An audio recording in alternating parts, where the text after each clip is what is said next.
Hello, good evening, everyone. Thank you for joining us today's wonderful time. So we just wait for a few minutes for other people to join us. Quadri, can you please remove your screen so that we can put the proper thing on the page?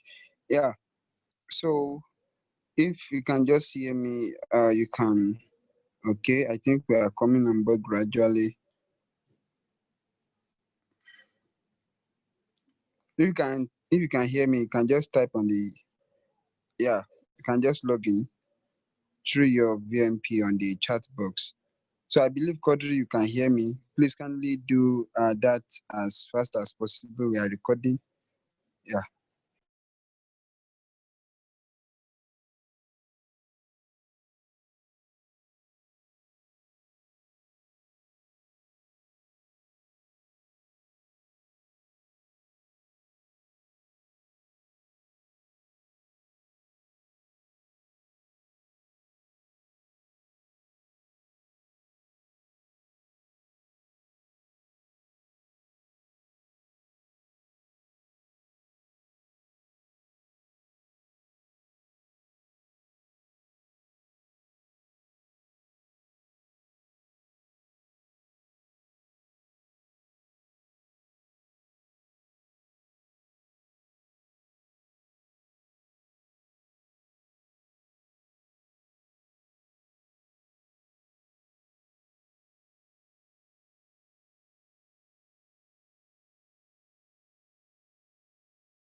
Quadri, you can start, please.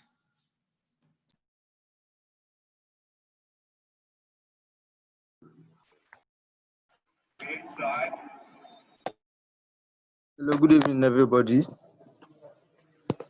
Good evening, everybody. My name is Yusuf Abdulkadir Babatunde. I welcome you all to today's edition of our main mentorship program, the virtual mentorship program. This is VMP 2020 edition, organized by Systematic Capacity Building Hub, our main hub. It's just a continuation of what happened yesterday by our main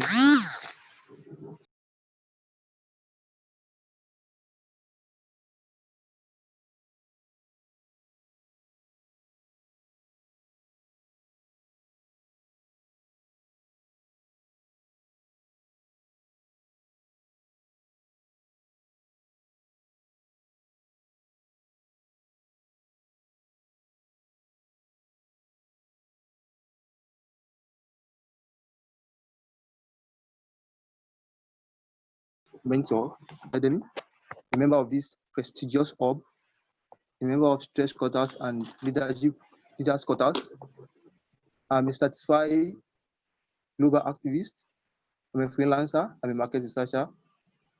I'm a business analyst as well. And also, I'm a passionate lover of personal development, community and volunteering services, a national builder and humanitarian services, innovation and creativity work, problem solving, to mention but few. I believe we've all ready for our assignment that is being given by the main mentor. Are you with me? Please, if you are with a voice note. If you are with me, can you notify with a voice note?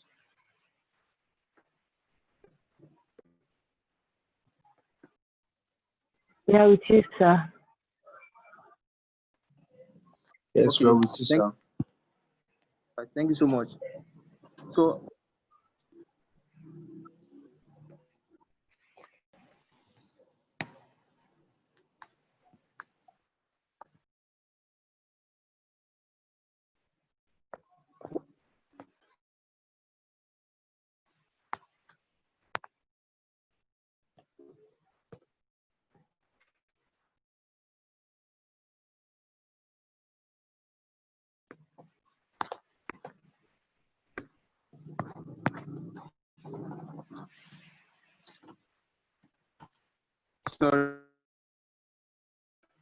sorry, I'm having a kind of network issue here. So yesterday, I believe we one or two values have been added to ourselves, which is crucial to personal development. And then I would love to commend our main mentor for the wisdom that he shared with us. Thank you so much, sir. And then just a recap of what he talked about yesterday, which he talked about critical thinking, which is our main topic for yesterday. And then also which he discussed the design thinking. And at the same time, he gave us assignments, which we are going to do individually and then all set for the submission. So right now, I would love to introduce our main mentor for tonight.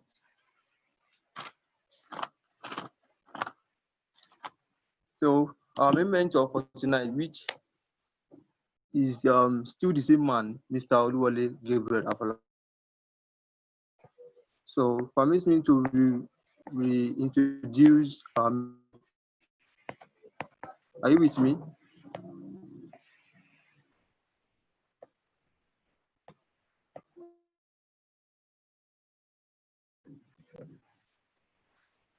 So sorry. I would love to reintroduce our main mentor.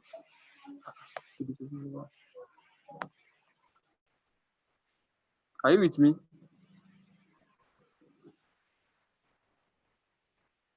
Okay. Yeah, we are with you, please. Okay. Yeah, it is, sir.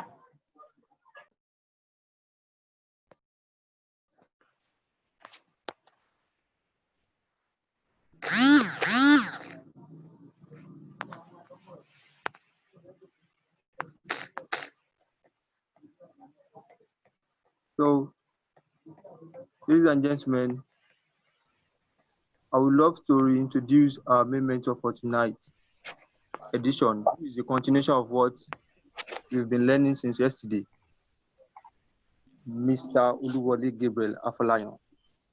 Thank you so much, sir, for yesterday's lecture. We really appreciate you, sir. So, permit me to reintroduce him.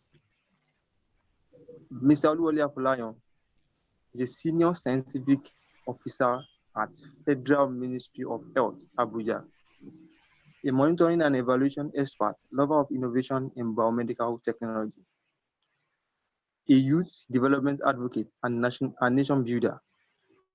Oluwole has received several awards, including the prestigious Presidential NYSC Honor Award 2011, a Steel Cycle member of the University of Sheffield, England 2016, and a recognition award for a dedicated service toward eradication of Guinea worm diseases in Nigeria 2014. Oluwole provides leadership at various spheres, including secretary, which has subcommittee of the Nigerian Steering Committee on Neglected Tropical Diseases, secretary, board of trustees, Christian Medical Sciences and Basic Health Foundation, CIMEBA, and the director of Christian Social Responsibility, CSR, a Redeemed Church, Young Adults and Youth Affairs, Region 10, Abuja.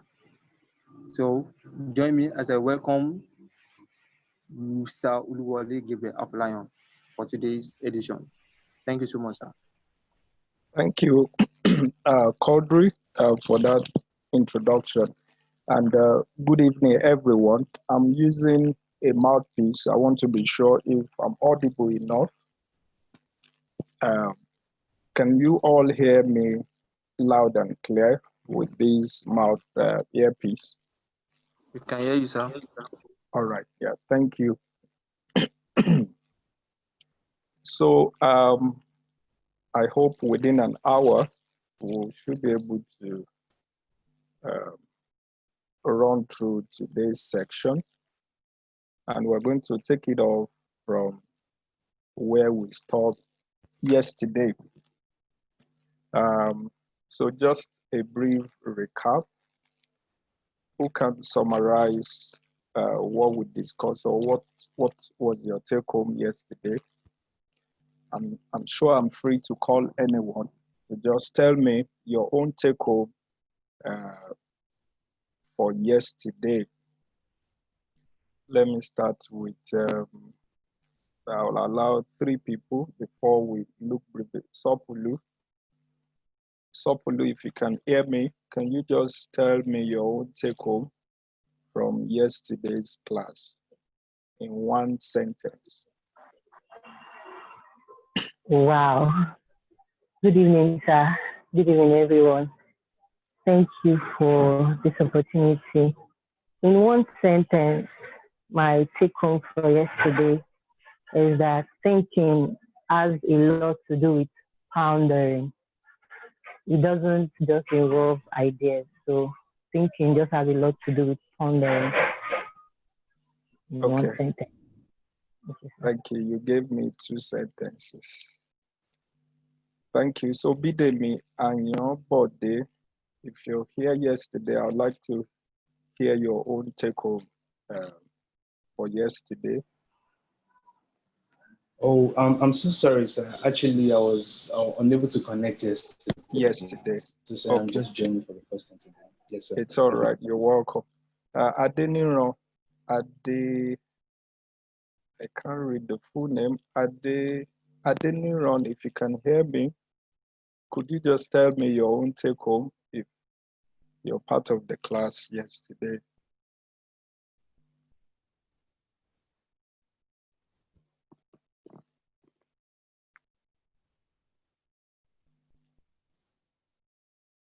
Adeniro, we're waiting. Okay. All right.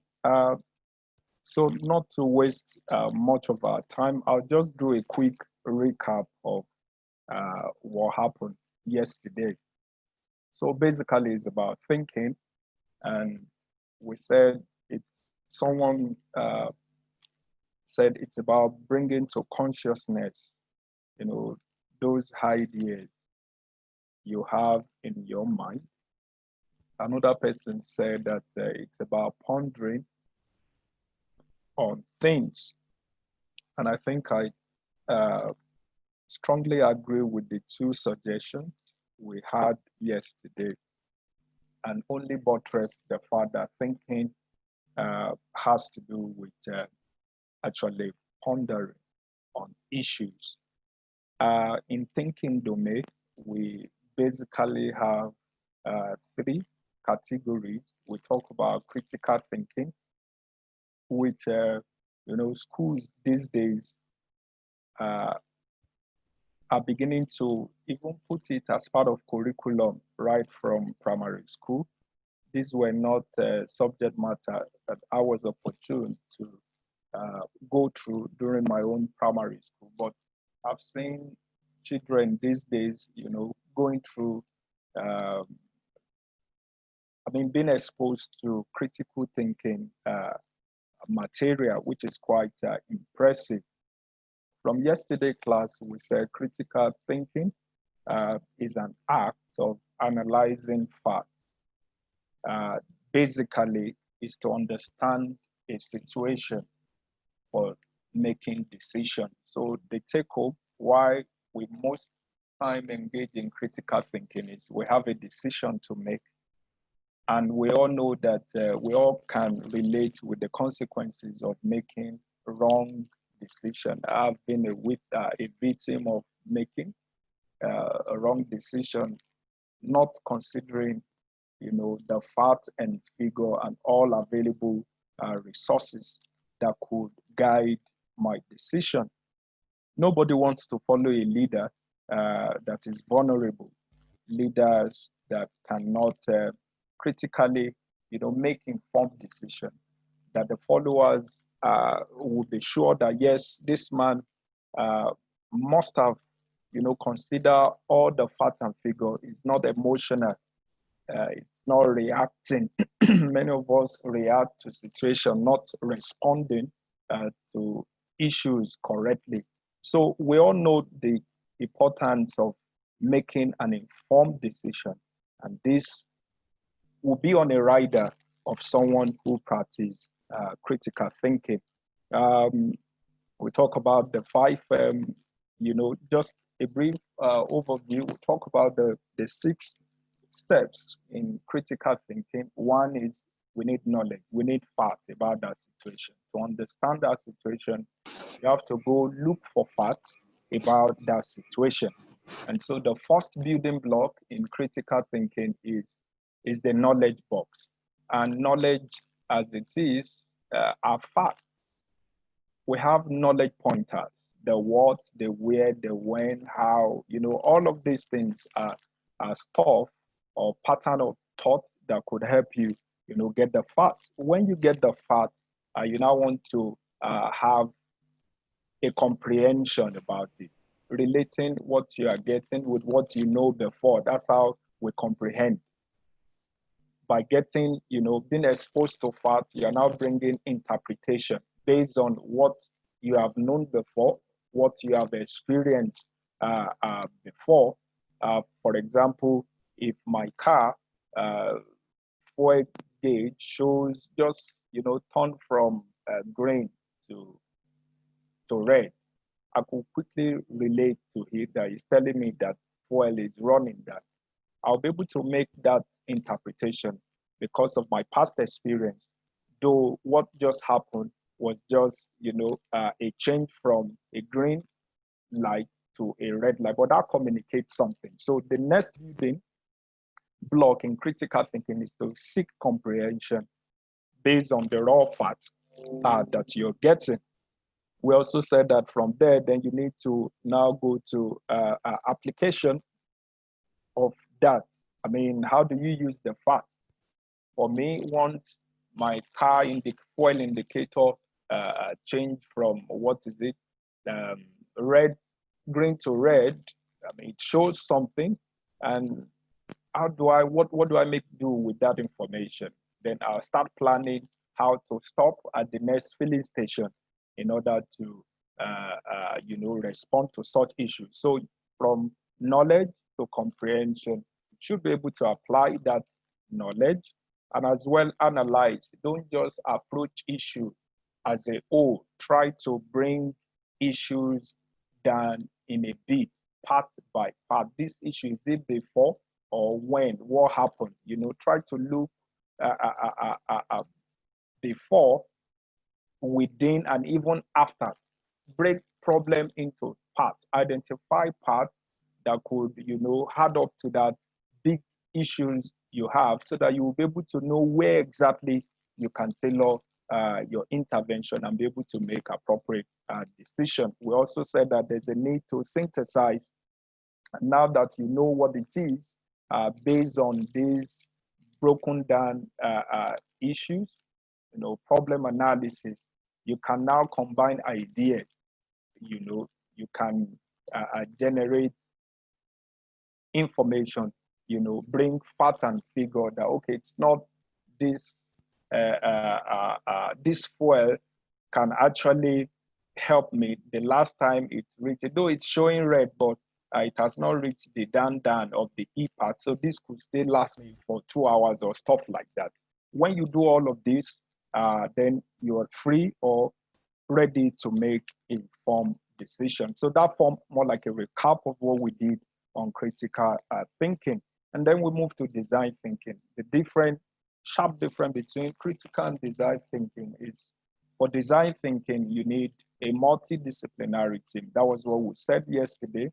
It's usually towards product or services, project development. It is user-centric.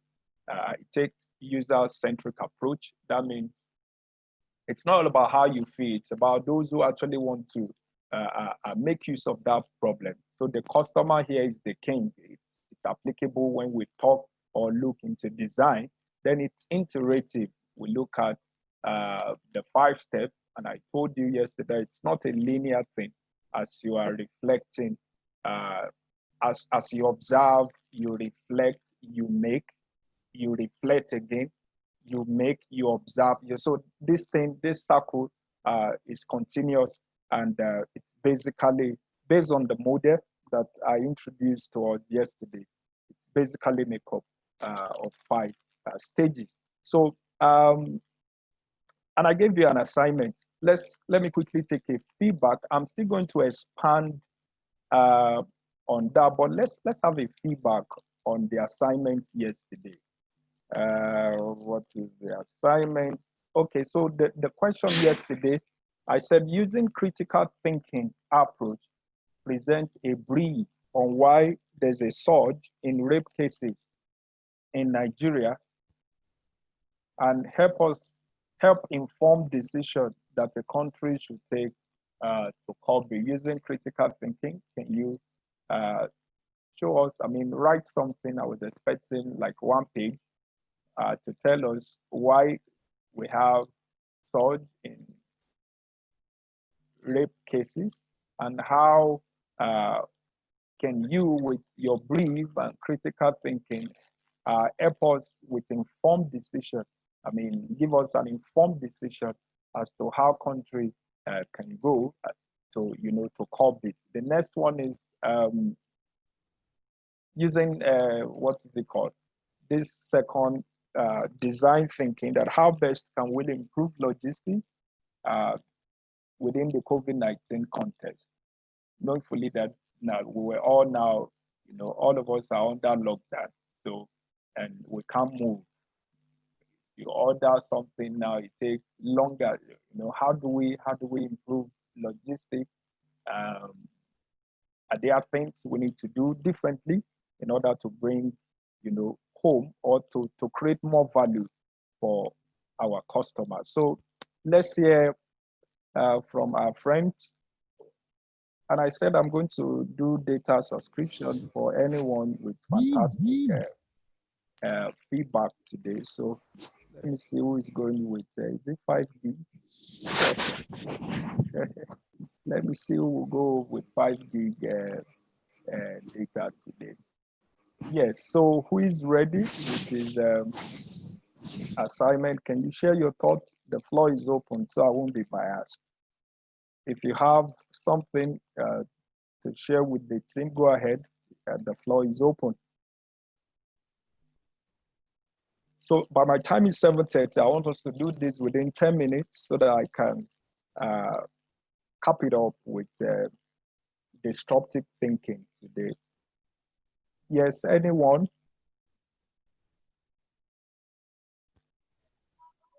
Okay, let me share my ideas. Who is speaking? I am Sopuluchi Obiora. Okay, Sopulu. Go ahead, please. Okay, sir. The use of critical thinking, that's for question one. We're told to give reasons why there are many use cases now. After thinking about it, I noticed due to the lockdown, many people are indoors. Some don't engage in activities that help them to grow their mind. So why there are more rape cases now is due to idleness. That was one thing I discovered. That was one of the reasons. Most people don't engage in things that can make them more productive. Most people don't utilize the resources around, especially online resources. So idleness is one of the reasons why there are more rape cases now. Another reason is that most people indulge in, in things that don't grow them, things like pornography, more. And if we take a stock of people that watch movies now, there are more people that watch movies now, and most of these movies are not movies that, most of these movies are movies that are porn movies, and not movies that help one to improve in the mind. So most times, what people see, they tend to practicalize for one. So that's another reason why there are more rape cases now. Idleness, then more pornography movies. Then we're asked to give solutions. Yes, one solution would be engaging in productive activities. If we can utilize our data well by engaging in taking online courses that will help our minds to grow, if people can engage more in learning skills, even if it doesn't have to be online, you can acquire offline skills. Anything to push away idleness, anything to push away activities that are not productive. That's solutions. And most platforms now are making, some platforms are giving courses free. People don't utilize this. People just sit and they don't want to think, they don't want to use their mind. So these are solutions that I could think of.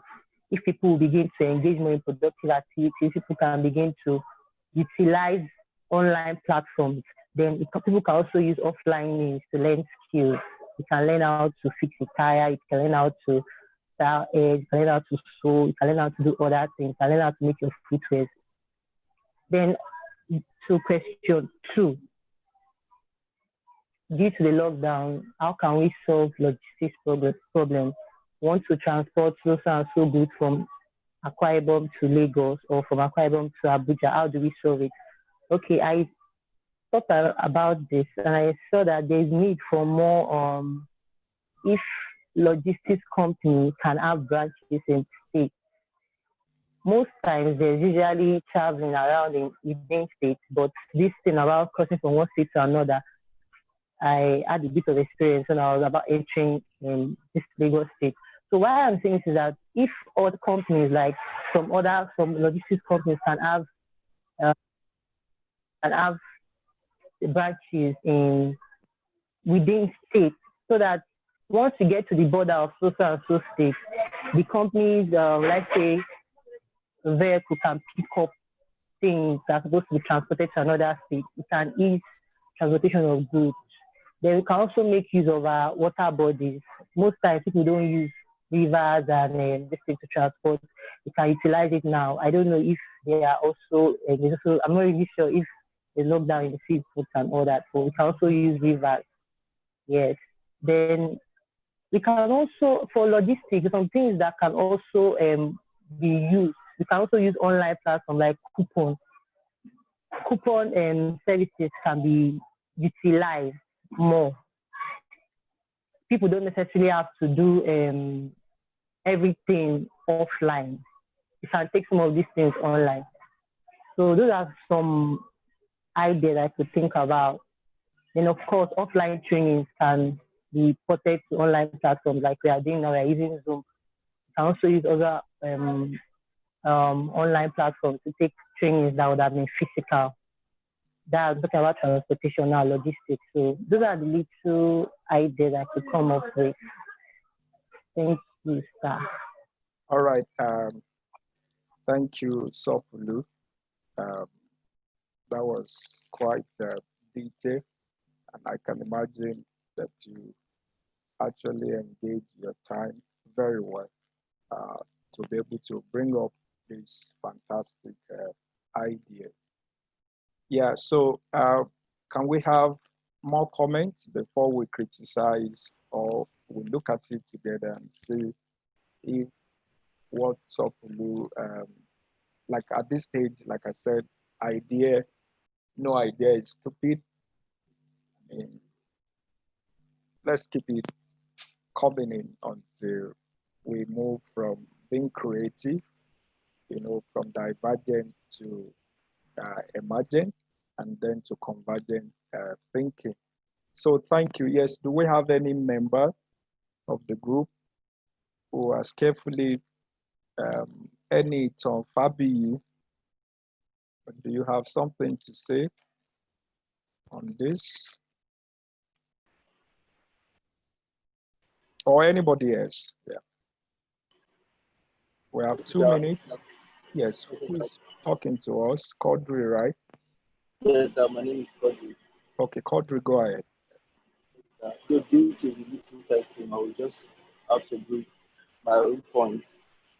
For the first question, what I thought was that due to lockdown, basically unemployed individuals, they are abusive in nature. So this gives them chance to their, their other gender part. So for number two, I would just like to list this particular problem, solution, the logistic problem during COVID-19. Number one that I listed is ensuring uninterrupted shipping. Sorry, I didn't hear you very well. Apologies. For number two, okay. For number two, the solution that I listed is one, ensuring uninterrupted shipping. Number two, you have to maintain ports open. Number three, protect international trade for critical goods and speed up customs and trade facilitation. I'm struggling to hear you very well. I don't know why. Can you hear me now? Yes, it's better now. Okay. Now, number four that I have on my list here is start all over again, please. Okay. Now, for number one question. Okay. Basically, unemployed individuals, they are abusive in nature. So, in this particular COVID-19, nobody is allowed to go out.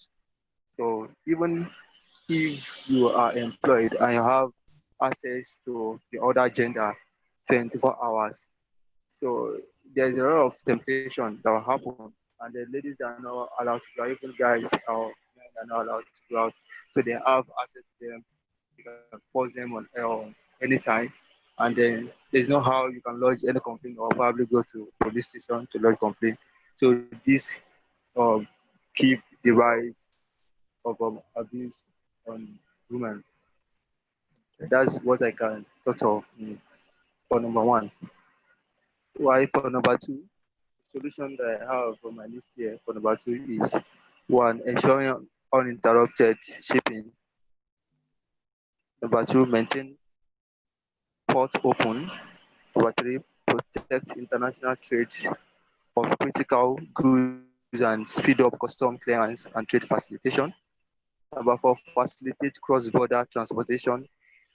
Number five, ensure the right of transit. Number six, safeguard transparency and up-to-date information. Number seven, go paperless. That means everything should be done online to ease the problem. Number eight, address early on legal implication for commercial parties.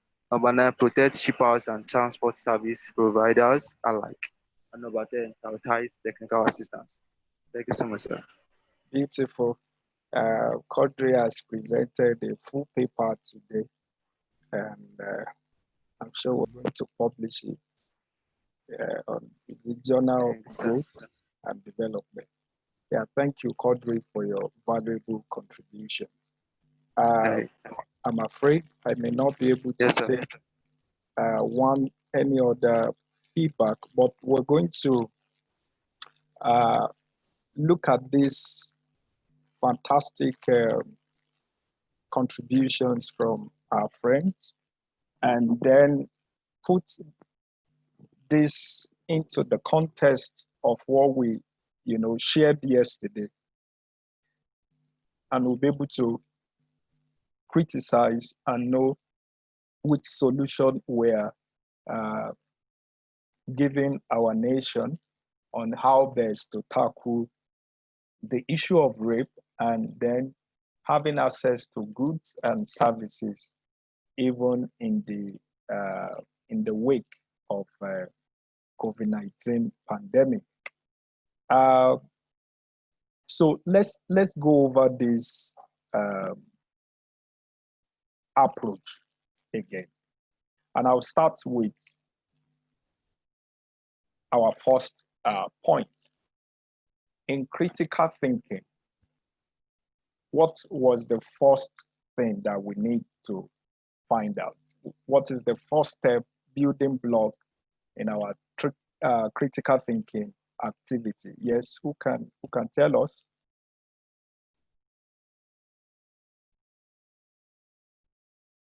Yes, anyone?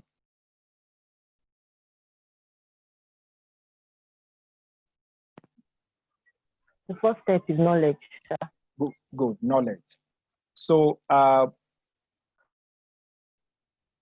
from the point that Sopulu presented, Sopulu suggested that the reason for increase in rape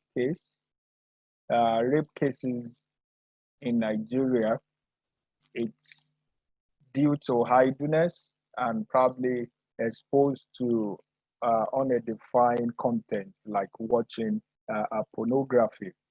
We may want to ask how come or where are these facts coming from? Are these facts or an assumption? Can Sopulu justify how she came up with these two things and link them up to the reason for increase in rape cases? So what led to this? What processes?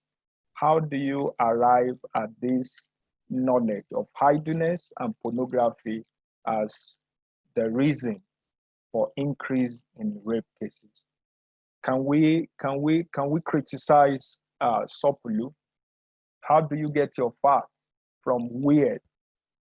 Do you speak to rape cases victims to know or to share their experience? Do you have access to any data of who should be the best? I mean, who will be in the best position to supply this information? Let's even take it up from there. Who do you think will be in the best position to supply facts about reasons for rape cases or reasons for reporting rape cases? These are two different things.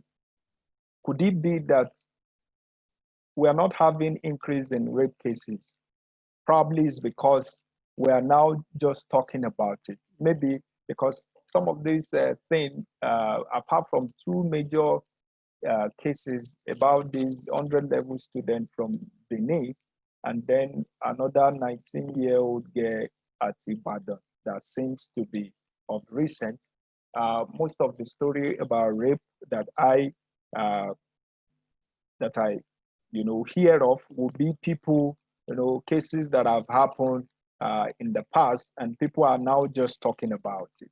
So if we're looking for facts about reasons for increase in rape, where should we look into? Yes. It's an interactive class, please. So let's just, you can unmute and talk to me quickly. Because once we get this stage, once we don't get this first building block to ensure that we actually, we're exposed to the right information, appropriate facts about situation, then our solution, our approach to solving the problem may not be holistic enough. When you talk about do, I was just thinking that does that mean that the issue of rape cases, people that are victim of rape cases are hiding? Let's take, for example, the girl in Benin. The report said that she went to a church building to read, and the perpetrator came, raped her in that premises, and then she died. Rushed to the hospital or what have you, and found dead. So will you say that a girl who is reading, probably studied to is haidu, that kind of a thing, can we just ask one or two questions when we are looking for facts, or where do we turn to actually get facts about increase in rape cases? I just need two or three people to mention the appropriate place to start seeking information. Yes, because this will lead me to this concept of, finding information, which I would like to talk about briefly. Yes, any comment from anyone? Okay, sir. I would like to contribute. Just tell us your name so I can easy. My name is Audrey. Okay, Audrey. Yes, sir. I think where we can get the appropriate data from is the National Commission of Women in Nigeria. National Commission for Women. National Commission for Women in Nigeria. Sorry. Okay. So I think they can give us the right data for such cases. Okay. So you mean that National Women Commission is saddled I with think that's responsibility of case profiling. Is that what you're saying? Is there an organization dedicated to record or keep a profile of rape cases in Nigeria? It's not actually an organization, it's just an hack. But okay. We can also get that from NGA. Okay, so thank you for your contribution, Audrey. Yes, any other question? Where do you think we can get facts? Hello, good evening, sir. Yeah, good evening. My name is Bolu. Okay, Bolu, good to have you. I think one of the important places. Sorry, I can't hear you very well. One of the important places you can get data is from police reports. Okay, good. Police reports. Good. So we can get. This also very vital because most time the issue of rape is reported at the police station. Abi? So, and Yes, they sir. usually take a report, they just say, give us a statement. So I'm expecting that from police report, when we analyze police report, we should be able to know how it happened and be able to, start arranging information to better inform the kind of solution that we are putting forward. So yes, from the National Women Association that Quadri talk about, Bolu talk about police report. Yes, how about hospital? We can also, like go to hospital, and if you now discover that we can't even have these reported cases being documented anywhere, we can now say, okay, can we now develop an app with somebody? Maybe if you have realized that it's like there's a gap in the way we report these cases of rape, probably because of the discrimination or the shame that goes with it. People will not love to, show their identity. Can we come up with something that will, better help us to document these cases? And this will become somewhere, or, we don't even have a reliable data for gender violence, rape, things like that. I'm not too sure if it's readily available in Nigeria. But what we are saying is it is very, very, very important that we have access to rape victim community in order to get a fact from them, and they will be able to tell us without even some. How do you think? I mean, what could be responsible for an adult? You will see a 43-year-old man sleeping with an 18-month-old child. I mean, then you wonder what actually happened. Could it be also more like a psychological problem? Because we always thought it's an idleness, or this everything normal thinking human being will not go so low to that kind of a thing. So the first thing, in order to be able to start thinking about how to provide solution to this case, is to have access to victim, people who are actually affected by the problem. So any one of us cannot, start thinking about solution until we understand their need, we understand their experiences, and we understand, I talk about need, I talk about experiences and issues. Are we together? So all of this is what is actually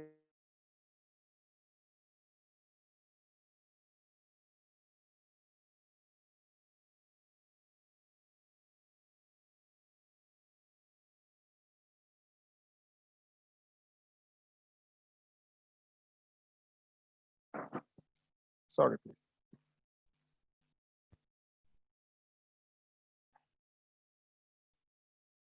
Sorry, can you hear me?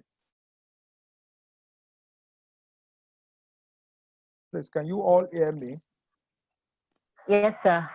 Can you hear Okay. All right. So this aspect of critical thinking is also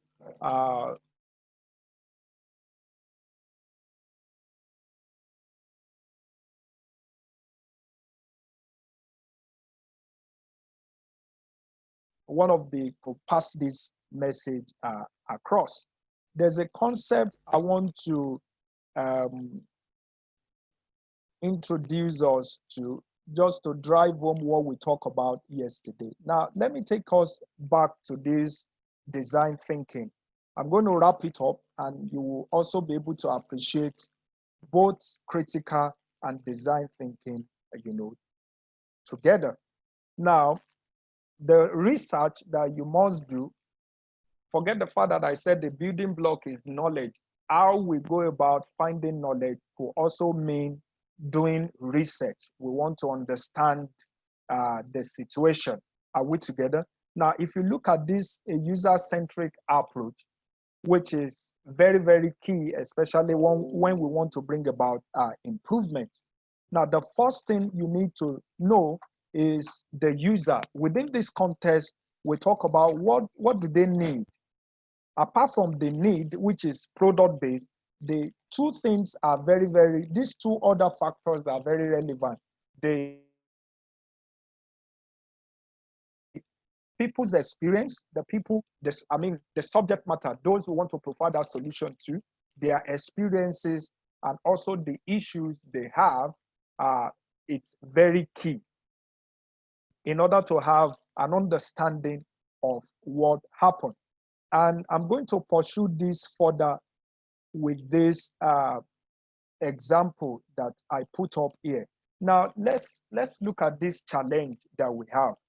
And company A is facing a challenge, finding young, fresh graduates from university. There's a company facing a challenge with finding young, fresh graduates from university with the passion, take note, as well as the skill set for digital technology, discipline, and ways of working. This is the business challenge. How do we go about helping this company to solve this problem? How do we help this company to solve this problem? I'm bringing also to context the issue of,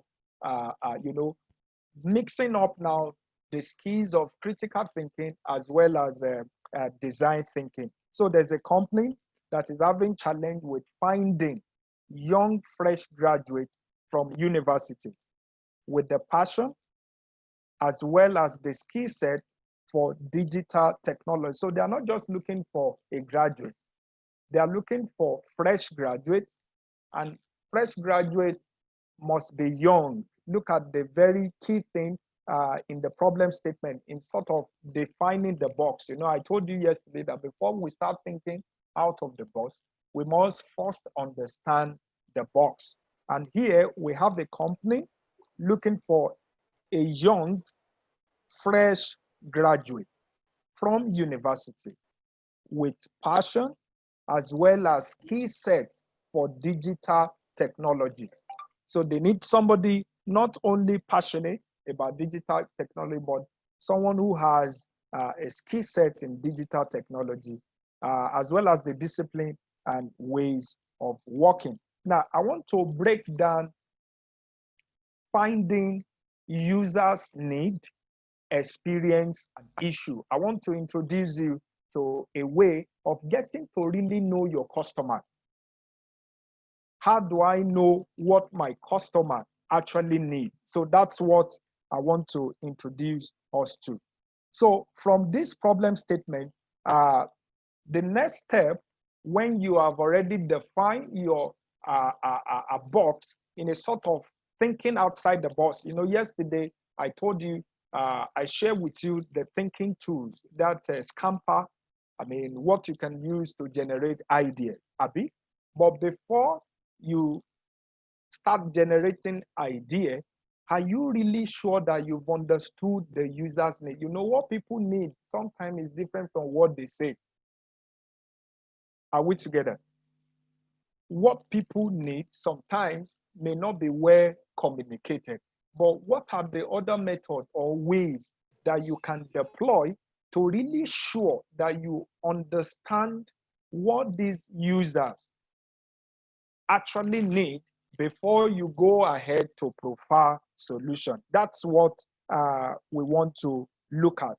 Now, this step, from defining the box, we get to identify persona and follow the design thinking techniques. What do I mean by persona? Now, a persona is somebody who kind of is affected by that problem.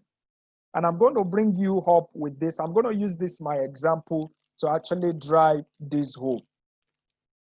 So who and who is involved? Where do we go to? Let me ask you now, where do we go to in order to solve this company's problem. This company is looking for fresh graduate. So, and the problem is that they want to find fresh graduate. You might want to say, okay, why are they not finding fresh graduates? How do we help this company to find fresh graduates? Or can we talk to fresh graduates in order to get their own perspective about company A? Company A has come to you about fresh graduates and describe their own box, the challenges, and what exactly their problems are. Now, your persona will be this graduate that they are looking for. You want to also hear from the graduate, the people that will actually meet the demand or the need of company A. So in profiling, everything about a fresh graduate that you want to know or find out about, why is fresh graduate not, locating company A? Or maybe they are even aware of company A. Maybe they have an issue with this company. It is company A that comes to you to, state their own problem. You, as a problem solver or somebody who wants to bring about solution to the issues of company A, will have to go look for fresh graduates and do a profiling to find how these fresh graduates feel about company A, how they feel about maybe technology. Maybe we don't even have graduates, fresh graduates in technology. That's why our company A are not having access to this. So there are quite a whole lot of things that you want to know why company A is facing challenge with finding fresh graduates. So in this case, you want to identify your persona. Persona here means those that are actually affected by the problem. So here, and that would lead me to the next slide. Now I'm talking to Majida. Now look at this old slide. I hope you can see it. I want to use it to drive the concept of really finding users' need, their experience and all of that. So let's profile Majida. From this, anyone that can see this slide should talk to me about Majida. I want somebody to read this profile about Majida. Yes, so that I'm sure that I'm not talking to myself. If you can see this slide, can you just read it?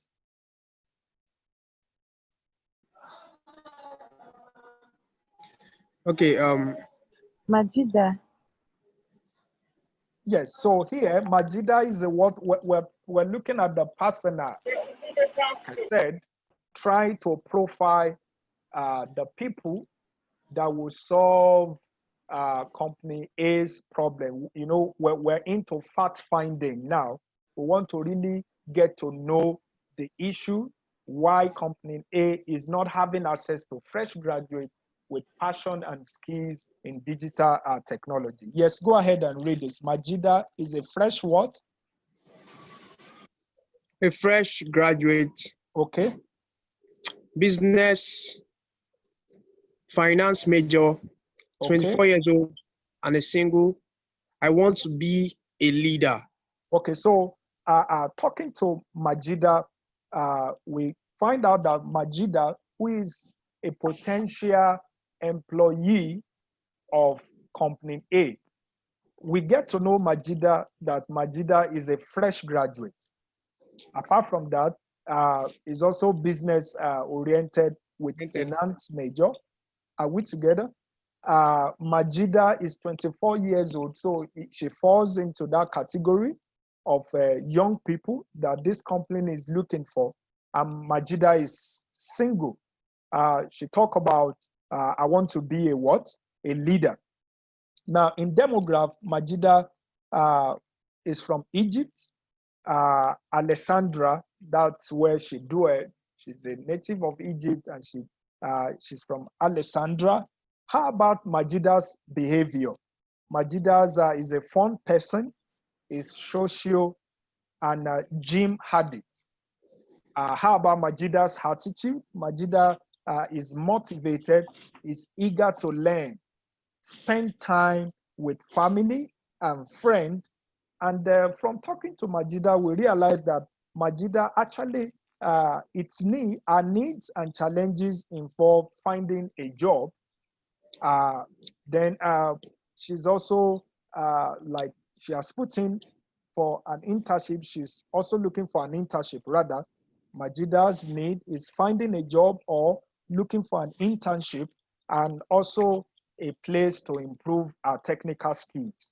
So this is more like a persona of Majida. By meeting Majida, we know that she's young. We also realize, we have a fact about, or a glimpse about her behavior, her attitude, and her need. So on our profile, we can say Majida is 24 years to my right. Majida is single. Majida is also a computer engineer, very active, but her pain point is she wants to have a successful what? Career. Now, by profiling Majida, who is a potential employee of company A, we can begin to now dive to say, okay, we'll find somebody that is actually a potential employee to company A. And we can narrow our investigation to find out if this person will be able to join, company A based on our attributes. And that will lead us to the next stage in getting to know your users by doing what we call empathy map. I want you to take note of this sequence. We have a challenge. You identify a potential user or somebody that can be a solution. And then you do a personal, more like a personal profiling, just a quick brief. You quickly want to know whether Majida is somebody you can talk to, or who is a potential employee for company A. Having done that, you really now need to do what we call empathy mapping around Majida. And empathy mapping is 4 things. You want to know what Majida thinks. You want to know what Majida says. You want to know what she does and how she feels. Very, very important. Now, this empathy mapping is very, very key, because this will help us to know what solution will be acceptable to this person. Now, people are moved by different things. People have different personality. I remember yesterday, 2 events happened. Somebody came and she showed me that a lady built a mansion, and she was so carried away from the elegance of the house and all of this and that. And I was busy on my computer. For me, that does not look like a news to me. Not that I don't like people building house, but that does not actually, it doesn't prick my fantasy kind of a thing based on my value system. Now, the same yesterday, I stumbled on a guy that has been able to sustain his community work and getting recognition right from 2004 up until date. And I was so much carried away with his profile. Now, just look at it. I'm eager to show anybody that, see this guy. Now, so we have 2 people. One is carried away with someone who just built a very, who built a very fantastic, beautiful house. And something that, really pricked my own emotion and fantasy is somebody who has been able to sustain his community, development work for successive 6 years. So people are driven by different things. The first thing you will want to know in empathy mapping is how people feel about that issue. Our feelings affect what we think and how we act. It's very, very key that you understand that, inner core of your customer. How customer feels affect what they think and eventually affect what they do. It's very, very key. And that's why we want to do empathy mapping. Now, I'm going to start from the green angle. Let's hear what Magida is saying to us. Our Majida, let's hear what she's saying. On the green quadrant, she's saying that I want to know more about technology. So when we are talking to Majida, we discovered that yes, Majida has interest in knowing more about technology. He also knows some few people working with IBM and is looking for like an internship opportunity with them. Majida is so happy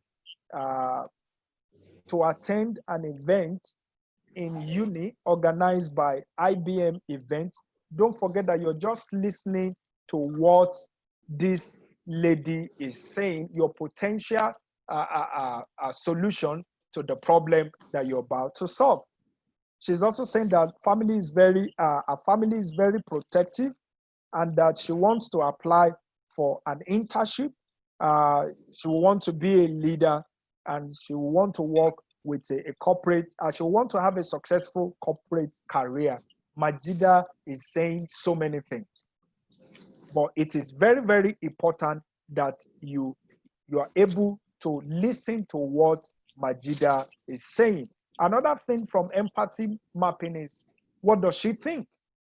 So for her, she's thinking that we're taking a technology kind of work. She's thinking probably her future husband will not support a career plan. Now, you're getting a deep understanding.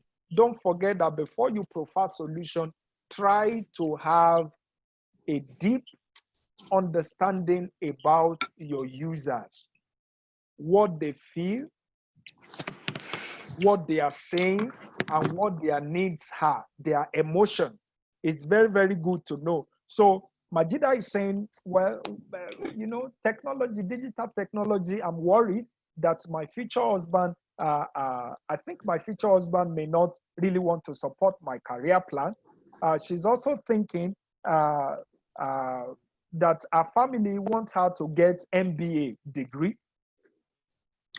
Majida does not actually care about pay. So our thing is not how much a company has to offer. Majida is not sure on which area he should even focus. This digital technology has a whole lot of things. Majida is not so sure on which area of this digital technology that she should focus on. Majida also thinks that she needs experience. She wish her family were less strict. Of course, LinkedIn should be able to help her find something very soon. So all of this profiling, what we're doing is doing what we call empathy mapping. Empathy mapping is putting in place what the users are saying, putting in place what they think, and also check what they do. If they are thinking something, they usually do something. If she's thinking about that she needs experience, it's possible that she's also doing something, on the ground in order to do that. So to the left quadrant down, look at Majida is seriously searching online for a job, an internship position. That's what Majida is doing at the moment. Like I said, that people's emotion affect their thinking, and their thinking actually affects what they do. So you need all of this insight to be able to understand what your users need actually are. So Majida is searching online for job or internship. She's attending several meetups with other graduates, trying to catch up with possible opportunities in her field. Majida is also searching for hackathons where people can come together to share idea on the possible solution. Majida has applied to private and public sector looking for employment and she spent time with family and friends. So this is Majida's profile, what she does. The last thing is how she feels. Majida is feeling happy that she's a graduate. She's excited that the future, holds so much for her, but she's confused, don't really know how to, go about solving this problem, and nervous about finding a job. Now, look at this. This is what we call empathy mapping. What people think, what they are saying, what they do, and how they feel. You need this information so that you'll be able to know which particular solution will be acceptable to this person. So let's move on to the as in scenario. By the time you're done with empathy mapping, we move to the next stage, which is has his scenario. And this is a very this is the last stage in getting to know your users before you go into ideation. Yesterday, I've told you that you have to define the box. All of this that I'm saying is getting you to define the box. Defining the box is actually the most crucial thing in problem solving, in product innovation. Many of us jump into doing things thinking that we already have an idea of what our users actually need, which is most time very, very wrong. So all this effort in terms of doing a persona, doing empathy mapping, and finally as each scenario will give us a very, very deep understanding of what the users need, emotion, and what they care about. And then that will now help you to know which of this idea or this problem that you're willing to ideate, you're willing to look for possible solution that will meet your users' need. So let's get to know how to do as his scenario. As his scenario is also a very wonderful tool, and it's about breaking it down. Now that we know that Majida is a potential user, employee of company A, we understand that she's interested in finding a job. In fact, she has been applying here and there. Also, we realize that for her, money is not really a big deal, but she's worried about the future, her career, and nervous on how soon she's going to get a job. Now, the process of getting a job is now what you play the scenario. What does it take to get a job? And how do we profile Majida? The Majida that we know, what are the stages of getting a job? Since it's about hiring that we are, really dealing with, and then we will now play side by side with what we know about our personnel and see what the possible solution in meeting company A will be like. Let me take it up from here. The steps in finding a job will be application. And we want to know what our personnel, the Madija, what she feels about application. What's her feeling when she's applying? And what does she think? And how that affects how she goes about her application. That's the first step. So the first stage is, you play the scenario like, what does it take to be employed? The first thing is application. When you apply in recruiter process, the next thing is assessment and what? And selection. The third thing is onboarding. Company does onboarding where you will do some testing, you do documentary and all of that, then before you get on the job. Company A wanted to have people on the job, but we're looking for the best need so that we can profile appropriate solution by looking at even right from application. Are there issues with application? That's why I told you that in critical thinking, don't approach the problem holistically. First, try to break each big problem into different sections. That's what this scenario thing. We're just trying to play scenario on what it takes to get people on board on the job. The first stage is application. When you apply, the people will assess and select. Then if you go through that selection process, they will now do onboarding for you. They will tell you the company policy, opening account, and all of that. Then before you get on the job. So let's trace Majida during application. So let's go back to our feelings. We have this fact here.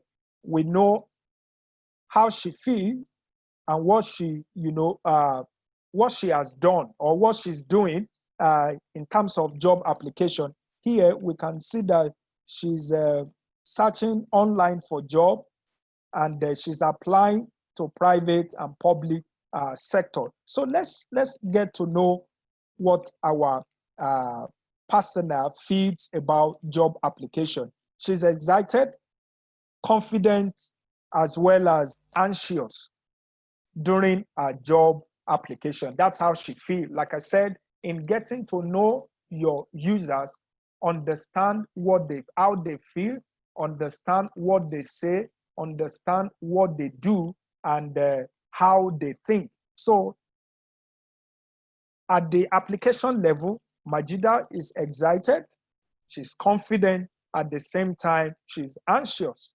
Now, when we move up to thinking, what's she thinking about? Well, she's also thinking that probably she's not good enough.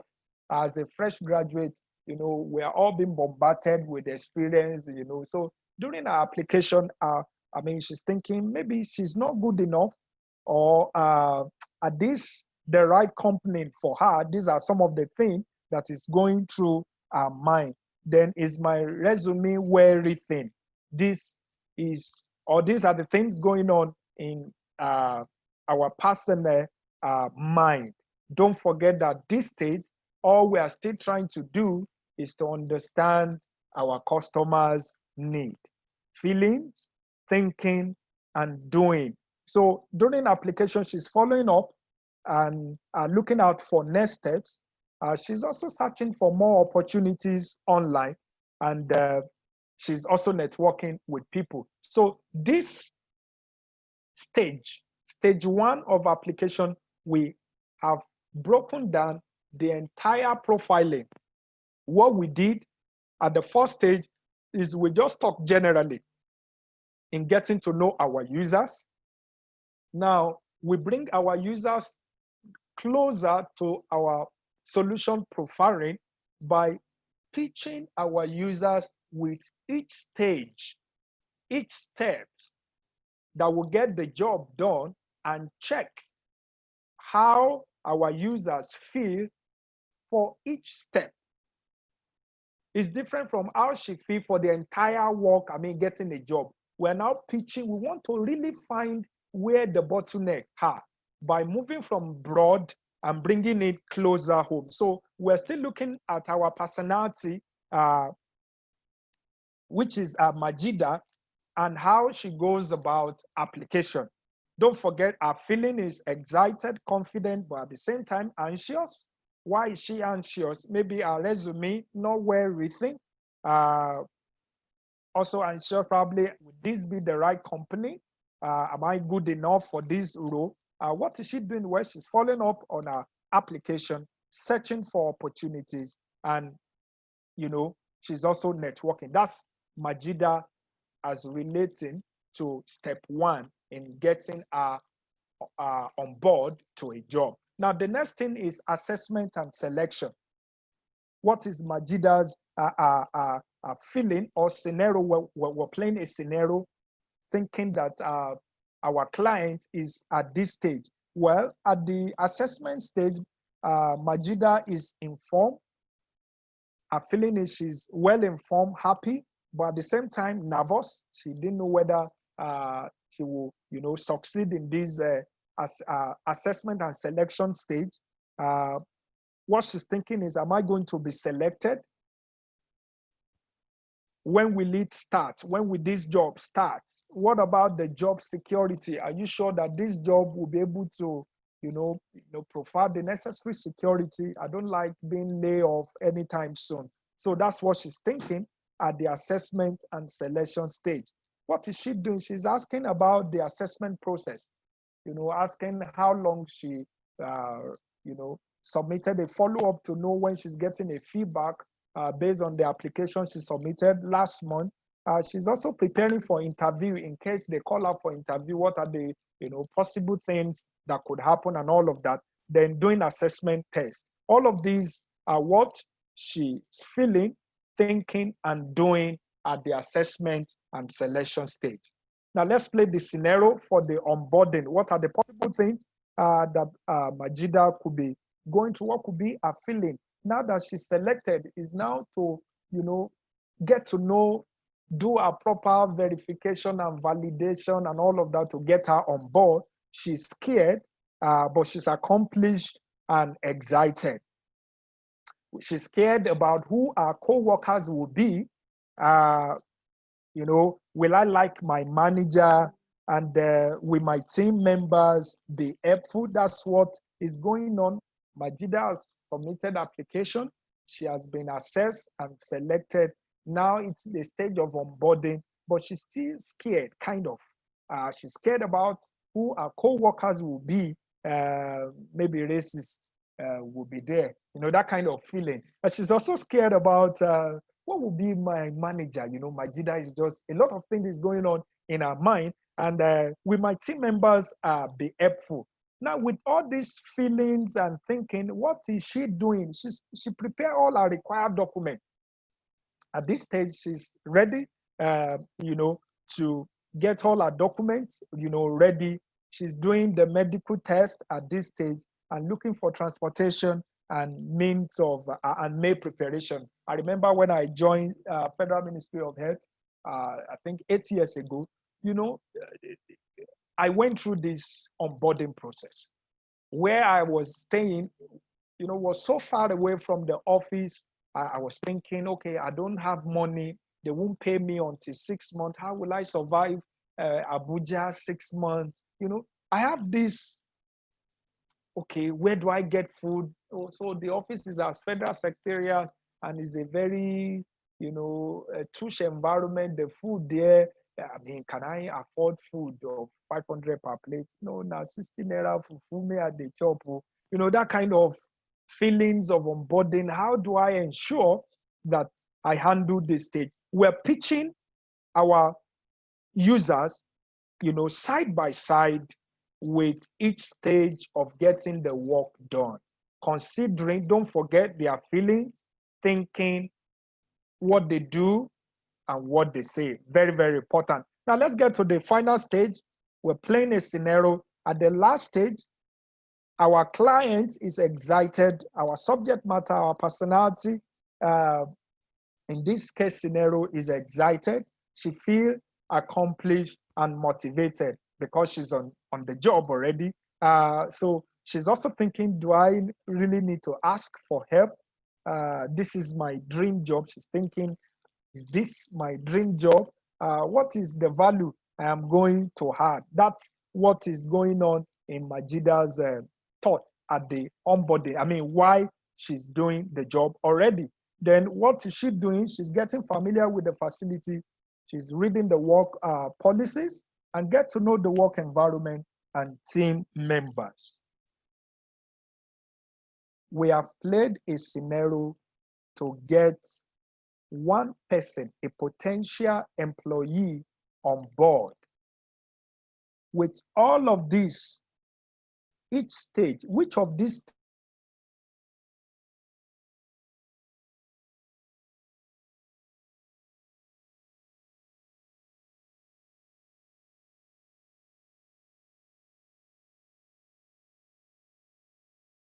is feeling? Yes, which of with the way Majida is feeling? Yes.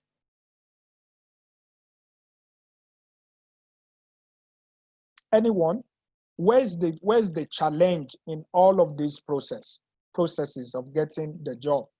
If we're going to get Majida to company A, where do you think we need to improve? Where's the problem statement in all of this? How do we get Majida convinced to work with company A based on this profiling? Yes.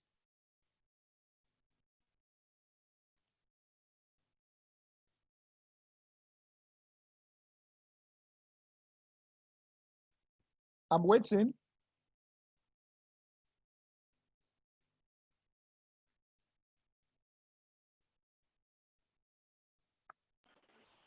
Where is the problem statement? At what stages in these processes of being employed do we think we need to help or assist Majida in becoming the employee of company A?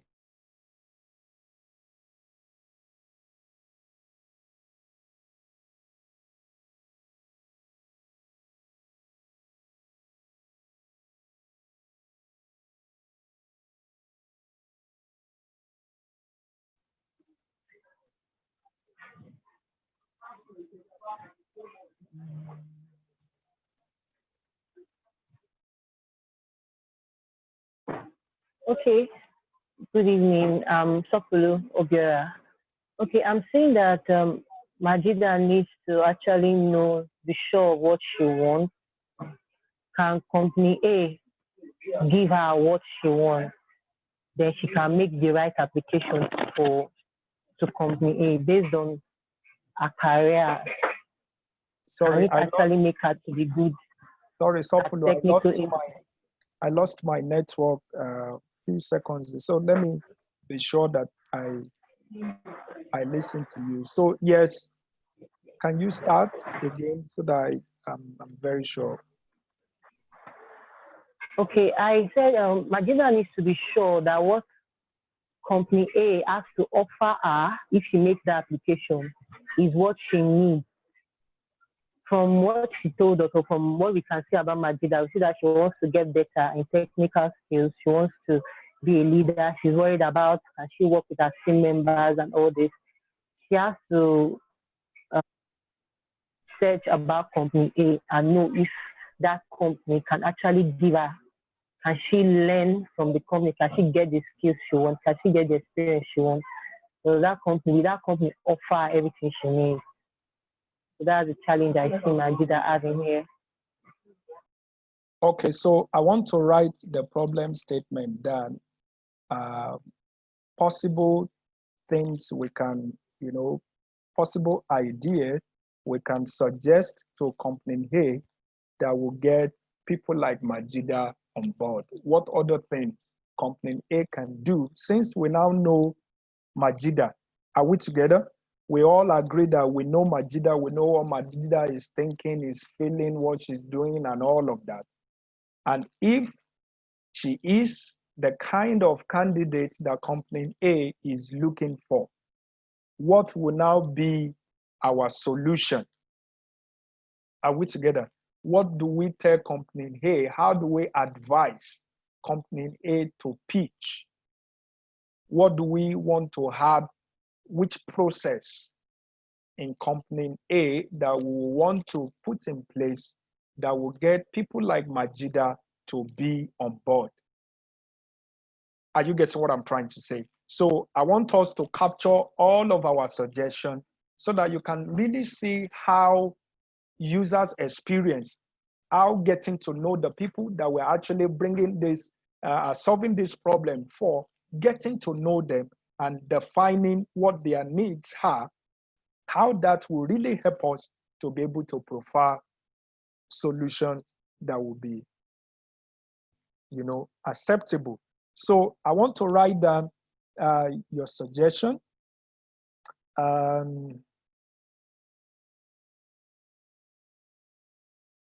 Sopulu, sorry, I want to create an empty slide so that I can document. Yeah, so what do you think Majida need? Please, all of you will have to give me one point, please. Yes, Sopulu, go ahead. Majida, what's her need? Majida needs to be sure that company A can give her the experience she needs, like the skills she wants to acquire. Majida need a company, Abi? She needs the company to be able to give her the skills that she needs. Majida needs a company. I'm coming one after the other. You know, okay, we are not bringing, we want to solve this problem for company A, Abi? So we're not bringing company A into contest now, because it is whatever you know about Majida. People like Majida, what they need is what you will use to advise company A, and they will start seeing improvements in their hiring process. Are you getting what I'm trying to say? So Majida need a company that can what? That can offer a what? The experience that she needs. Experience that she needs. Okay.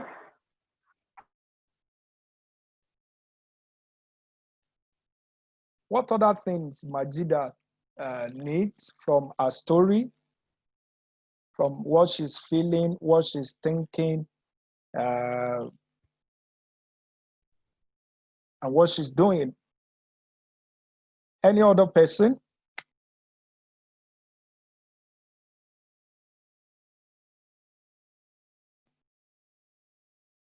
What would be an improvement in hiring process for company A, looking at what Majida, the Majida story? Good evening, sir. Yeah, good evening. Yeah, this is Bolu Atife. Okay, Bolu, go ahead, please. Yes, I think also she needs to the company needs to create a flexible working plan. No, let's talk about Majida's need. Then we'll now go and advise the company. Sure, you understand what we're doing here? Yes, sir. So we're trying to understand the users, and then we'll now use the you as a product or process innovator. Think about your name in the company. You now know what to go and you understand what I'm trying to say. What you will put in place to get company A in the rank of an industry or a company with high profile employee, that kind of a thing. So Bolu, go ahead, please. From Majida's story, what other needs can we pick from here? She needs to make a like I think Sopoluchi said, she needs to make inquiries about the exact skill set that is needed by the company. She needs to know what she can work on within the time frame to gain for her, so that or the skill set that is that is okay for her to learn within the time that she's trying to look for job or trying to look for trying to work on getting applied by the company. So I think you need to look for the exact skills that and the skill set that she needs. Okay, let me take you back to the problem statement. It's like, because what we want to pick from this scenario is actually what we feel we can use to improve company's A condition. Let's go back to the challenge. What is the challenge? The challenge is with finding young, fresh what? Graduate with passion as well as key set for digital what? Technology. Company A is facing a challenge of finding young, fresh graduates with passion and skill set for digital technology. So let's go back to a potential employee that we have done the empathy map, personnel, we have played the scenario, and due to our scenario issue, we want to see what will make company A. Company A challenges, we can't find people with passion and technical skills to hire. And here is Majida with technical skills. Are we together? So why is Majida not finding company A? By listening to Majida's story, we also know the kind of company that Majida wants. Are you getting what I'm trying to say? So here is Majida, a potential employee of company A that company A cannot access. But we are now trying to get to know Majida very, very well, so that we'll be able to know how to get Majida, people like Majida, how to get them on board to company A. And we can only do that by listening to them. Based on their empathy mapping, we can know what they feel, people's feeling, very, very crucial to what they think and what they do and how they behave. So from here, which of these platforms, let's take it down from the last step, the feeling. At what point do we think that Majida's feeling is not good enough? Look at the 4 stages. Where do we think Majida's feeling need attention? And if we make her feel better, we can, improve our onboarding. Can we go to the feeling quadrant, the last stage here? At stage 1, feeling excited, is it a good feeling or bad feeling? All of us will agree that is a what? Is a good feeling. To feel excited is good. To feel confident is good. To feel anxious. Anxious for me could be good or bad. Are we together? But probably you're just eager to, find a feedback or get to know something. Now, but we can flag this anxious. Anxiousness is a feeling that we want to make our users more comfortable. If I can give you something that can take this anxiousness to a more relaxed state, I think you will appreciate it. So I want to see, is there anything at this stage that I can work on or improve on to get Majida, excited or confident about application?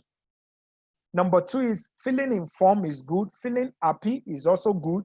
Feeling nervous is a bit not healthy. So we have identified feeling anxious. We have identified feeling nervous, feeling scared, feeling accomplished, and feeling excited.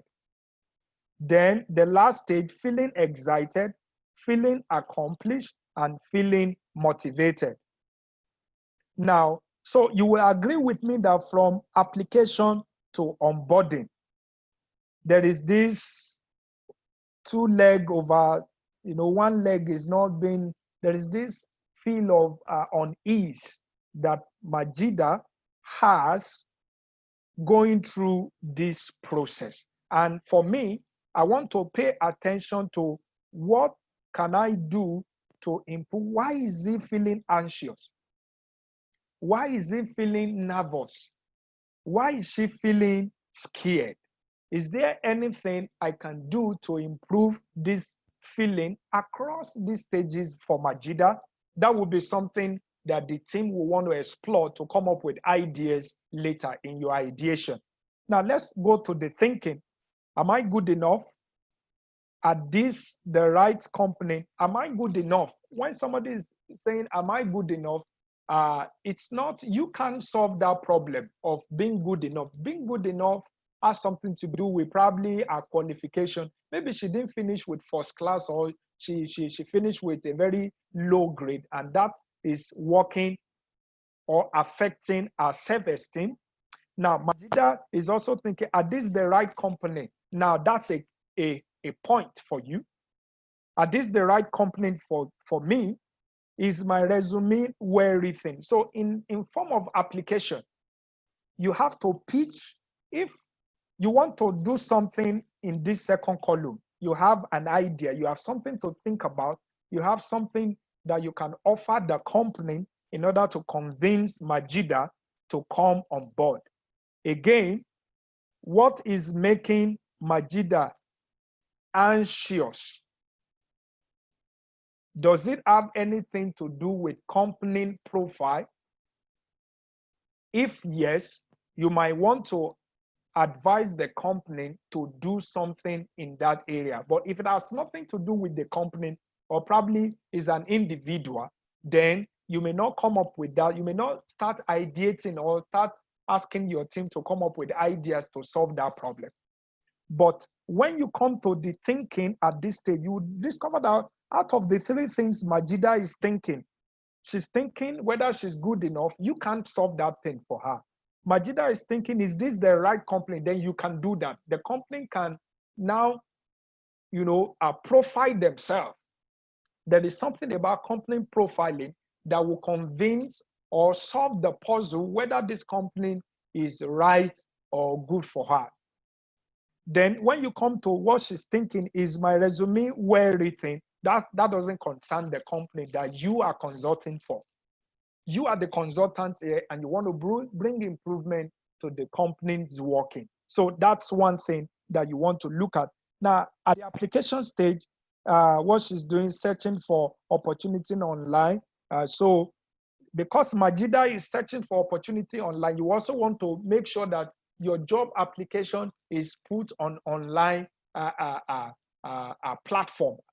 I'm going to use this stage 1 to tell you what I expect, and I will want all class members to make input on stage 2, 3, and 4 on what you think the company can do to increase their chances of getting on board people like Majida into their company. I don't know if the team is getting what I'm trying to pass across. So again, I will look at application from what she's feeling to what she's doing, whether there is something I could advise the company looking for the person of Majida to start putting in place in order to get Majida on board to the company. You are consulting for the company. Are you with me? Taking the users as a case study. You have done the personal, like a profiling of the users. You've done empathy mapping, and then you're playing scenario. You've played scenario on the stages. All of these things are very, very important before you could say you now understand the need and you know the empathy. You have the understanding and empathy of your user. No, you have to do all of this. And when you are done with this, the rest of your ideation, prototyping, and all of that is actually a walkover. This is the crucial thing that brings about innovation. So I will take this again, and I will want you people to describe stage 2, 3, and 4. So for me, in stage 1, thank you. For me, in stage 1, sorry, let me just take a sip of water. It's like I'm shouting now.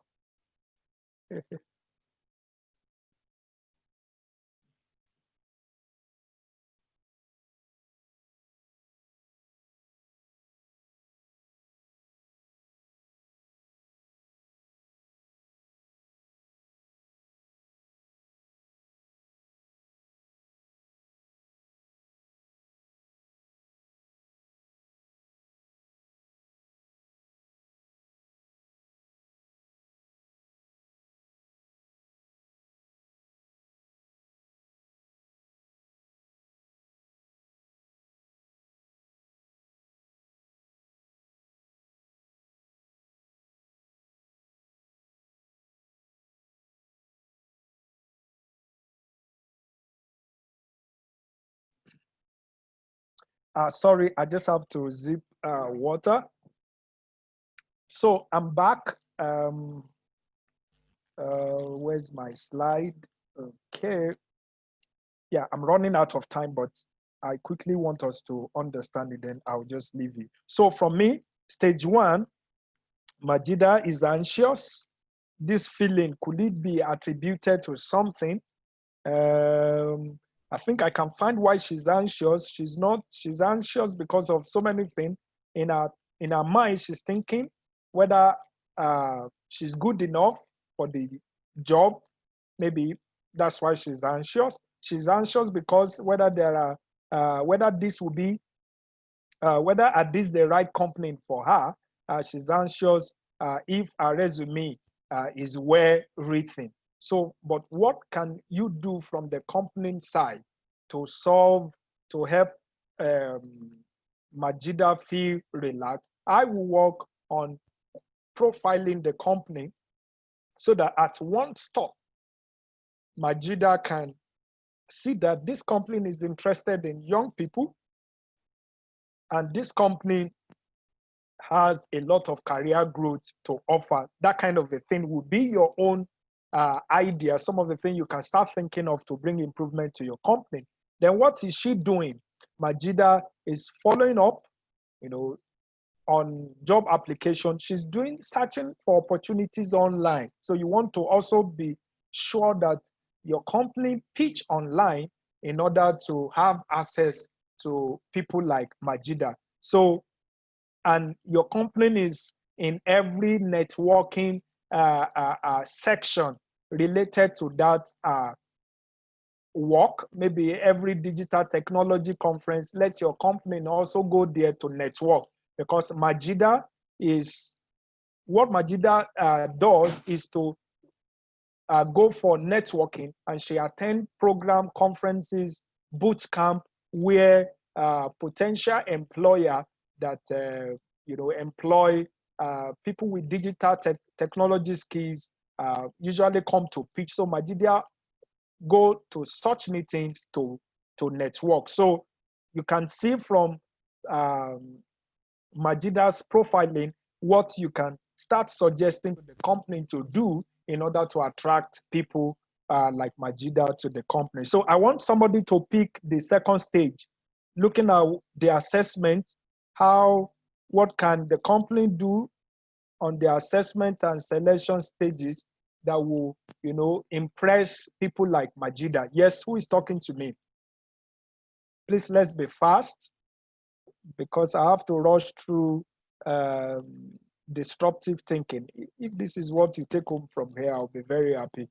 We learn in bits, and I hope there will be more opportunity to consolidate this. Yes, who is talking to me? Abayomi Abi? Abayomi, can you now take it up from here now? Can you,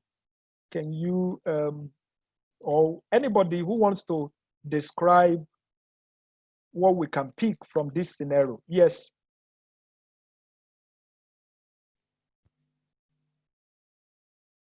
Who is talking to me? Agbola Samson, do you want to try? Hello, sir. Okay, who is talking, please? Hello, sir. Kodri. This Okay. Kodri, sir. Yes, Kodri, go ahead. Yes, sir. Thanks so much, sir. What I think the company should do after receiving the application of all Talk to applicants, me. I think Talk to me on assessment. I want you to talk on assessment profile. Look at where the feeling is not good, where the thinking is not good, and what Majida is doing that company can improve on to attract such a candidate. So go ahead and describe your findings. Yes, sir. I think the company should send a relief message to Majida based on what they actually see, what's going on about Majida, based on her feelings. Because being a fresh graduate, it is likely to be the first application, or probably or second application to a company. She doesn't have experience of applying to a company. So many things will be running on her mind. So the company should send a relief message to her to calm down, and then why the application review is going on. So that's what I think, sir. Okay, thank you so much, Kodri. Yes, sir. Yes, any other person? Okay. This is Sopoluchi Obiara. Yes. Okay. Yes. From what I can see, Majida needs to work on her, from her thinking, she needs to work on her self-esteem. If she really wants to know, if she has been going for meetings, she should have built self-confidence. And in that part, when she said, am I going to be selected? The company should also put out there what they need from candidates or from people they need to select. The company also has to make sure that they put the requirements or the skills they are looking out for. That will help she needs to work on. Because truthfully, there'll be many people applying. Obviously, from how she's thinking, she needs to boost her confidence level. Then Majida also needs to know where the assessment test is going to be holding. From what she's doing, she needs to prepare for the assessment test. She needs to go on research and know about the company. Okay, probably this company now, they are good in technology. What stage are they in? What do they actually need? What kind of skills do they need? What would they, because every company is looking for workers that can help them improve. Every company wants to improve. So Majida should be thinking, okay, you should Google the company up, research, do our homework and check, okay, what does the company need? Look at what they've been doing so far. How do I help to improve? It will help her in the assessment and selection process. So that's my contribution, sir. Beautiful contribution. Thank you so much. Yes, I've enjoyed contributions from Sopulu and Kodri in today's class.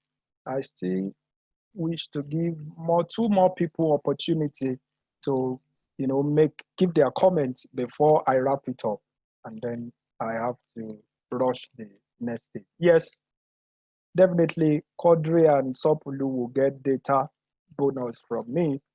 They've been amazing in this class. So let's hear your contribution. Good evening, sir. Yes, good evening. Yeah, this is Bolu Atife. Yes, Bolu, go ahead. Yes, based on Majida's feeling, because she's nervous. I think part of the assessment and selection is once Majida applies, and like an email should be sent by the company to relieve the pressure on her because of her nervousness, and then like the email should contain information that the selection process will go on gradually and smoothly, and it's still being considered, so as to give her hopes of getting not to be nervous again, because since it's a fresh graduate, there's this tendency of not having enough experience and confidence in waiting for a job.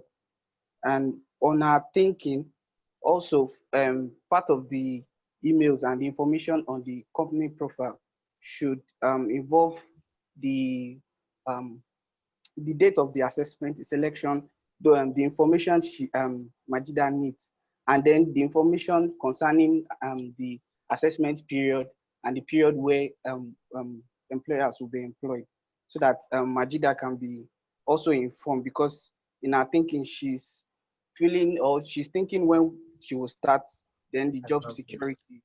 Yeah, I think, and then the doing for the assessment process, the company might not be a company that will prepare the assessment that they are going to test on, but the company might have a profile of the previous assessment, like a template that Majida is probably preparing to work on, or is trying to practice the assessment, because this might just be like a rough sketch for her to work on, since she's a fresh graduate, because that might be a problem for Majida, because she doesn't know where to start reading from or what she should do.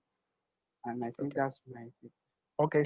I'm so happy because all of you are now talking as what she feels. I'm glad. I'm so looking for you mentioning what she feels, now what she thinks, because these are the key things that drive satisfaction for your customer. And if this is the only thing that all of you are taking home, that in order for me to know my customer or to know what users' needs are, I must get to know how they feel, what they are thinking, how what they are thinking is affecting what they are doing and what they are saying. You must pay attention. From today on, I want you to, be able to dive into even your community project. Maybe you want to do community assessment.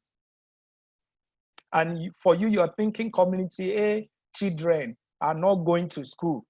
And so you're now thinking that, okay, my problem is, is it that I should build school or should I give school? So how you should go about, these are the children you want to get to school. You need to find time to go and profile, to get to know them. Yes, please, me on the jet. To get to know these children and let them know what they are feeling about school. Let them know what they are thinking about school, because you are more concerned that they are not going to school, or what are they saying about it and all of that. If you can go home with this, you will be able to provide solutions that are rich and people will be able to use it. So I think that's the take-home point that I want you to get. And as we make use of this, in your group section, gather, talk about it. But I'm confident, one thing I'm confident about is that you can now go back to the company and you will be able to offer fantastic solutions. I'm very, very sure that you will be able to offer solutions to this company. You have a lot of things to suggest to them on what they need to do. So, which is very, very crucial, and that's exactly what I want us to do. Does anyone want to say something else again before I quickly rush the last point that I have? So get to know their feeling and in a way come up with the identify issues or problem, and then also come up with a solution. Now, let me quickly, it is when you now have this that you can now start doing your ideation or thinking, what can we do better? So if Majida need, from this slide now, if Majida need a company that can offer her experience that she need, then what can company A do better to communicate this right from the job application stages? Are you getting what I'm trying to say? So, or probably should they put on an internship program in place to, douse the kind of anxiety, or give them more like 3 months in-house internship training? Let people like Majida come into your company for the first 3 months in order to have a first-hand thing on what the company can offer, and probably that will help this kind of applicant or employee to find the company worthy to be a member of that company. I don't know if you understand what I'm trying to say. So with our feelings, what she's saying at every stage, you as a consultant or solution provider can go ahead and advise a company on what they can do better in order to offer improved solution. So I won't be able to dwell more, but I think you understand that kind of a thing, and then we go to prototyping and all of that. But let me talk briefly where I want to stop by 9, so I'm already out of time. I will spend the next 10 minutes to quickly consider the disruptive thinking. Now, disruptive thinking, it's just different ways of doing business or to achieve more. We engage in disruptive thinking. The idea of you looking for logistic, the assignment I gave you, though I tie it down to design thinking, but I know that it also involves a little bit of disruptive. Disruptive, what Audrey explained about the logistic thing are things that we already know or we do normally. Logistic will work fine when there is free movement, when there is opening of border and all of this, yes. But that process can be disrupted. And yet we'll still have access to goods and services. I mean, are there ways to think, or are there ways to have access to goods and services without opening border? Are there goods and services that can be automated? So when we are thinking about disruptive thinking, it's actually at the center of innovation. And majority of the company that will survive post-COVID or this generation are companies that are leveraging on technology. So let me quickly say that disruptive thinking basically is finding new ways of doing business, new ways of achieving the task from the common step-by-step process. And when you're finding new ways, you want to make it easier. Maybe you want to cut time, or you want to reduce resources. Are there ways to ensure that I can achieve more with little? When you are thinking about achieving more with little, it actually calls for disruptive thinking. It's not normal. I mean, we all know that when you get to, okay, I think I have to just state a few examples here to drive my point home. Majority of, okay, I know what to do. Let me quickly state the characteristic of disruptive thinking. Sorry, I'm rushing to round up. That's why I'm a bit not organized anymore, but I'm still going to follow this slide. It's just 3 slides and I will round up for tonight. Apology for going beyond 2 hours.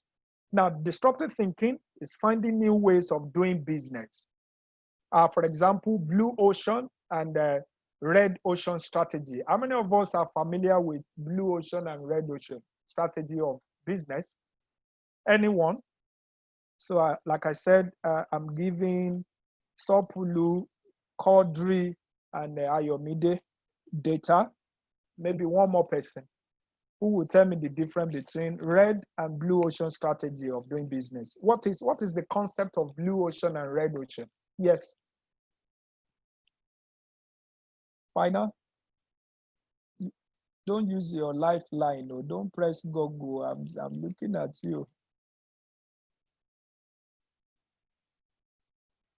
Yes, who is talking to me?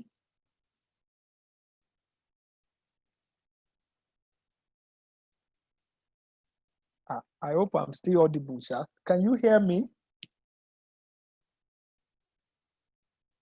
We can hear you, sir. Okay, but no answer, Abby. Yes, sir. I don't have any idea. Okay, who can tell me blue ocean and red ocean strategy in business? Idea, sir. No idea. I want fresh person to talk so that there can be 4 people that I'm holding data today. Okay, so let me give you a bit idea. We know that usually when we do business in pricing or selling, you're either working against 2 things, price and quality, Abi. So if you want a cheaper price, so people decide what to buy based on the price and the quality.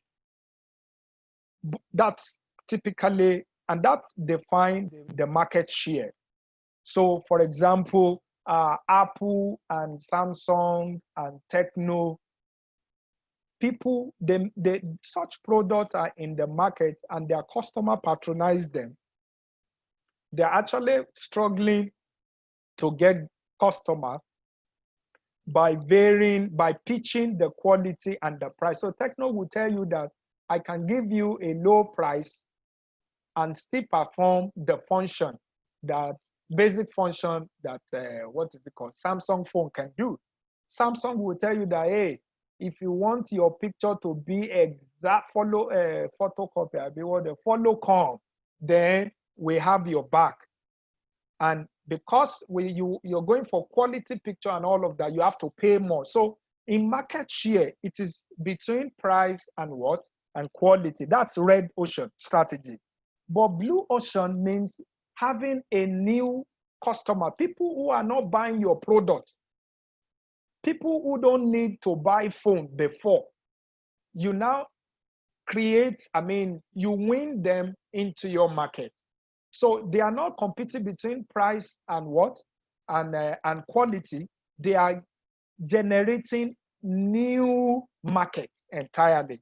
So when you pitch your business, there were times that, businesses are competing between price and stuff, and you have people that are creating an entire new market for a product that gaining more people to like your product or to buy your product that will not necessarily buy it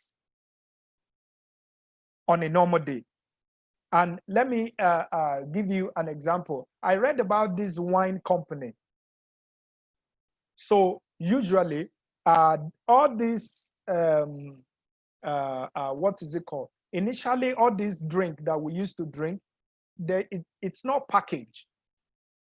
You will take your cup to a machine and you can only take as much as you can drink. So people that have access to that drink are those people within the circumference of where that machine that is giving you, just like tap water. If you must drink from tap water, you have to be what? Close to tap water. So the people that patronize the tap would just be people within the circumference where that tap is located. But when you introduce packaging, you can now put water in sachets. You can now put water in what?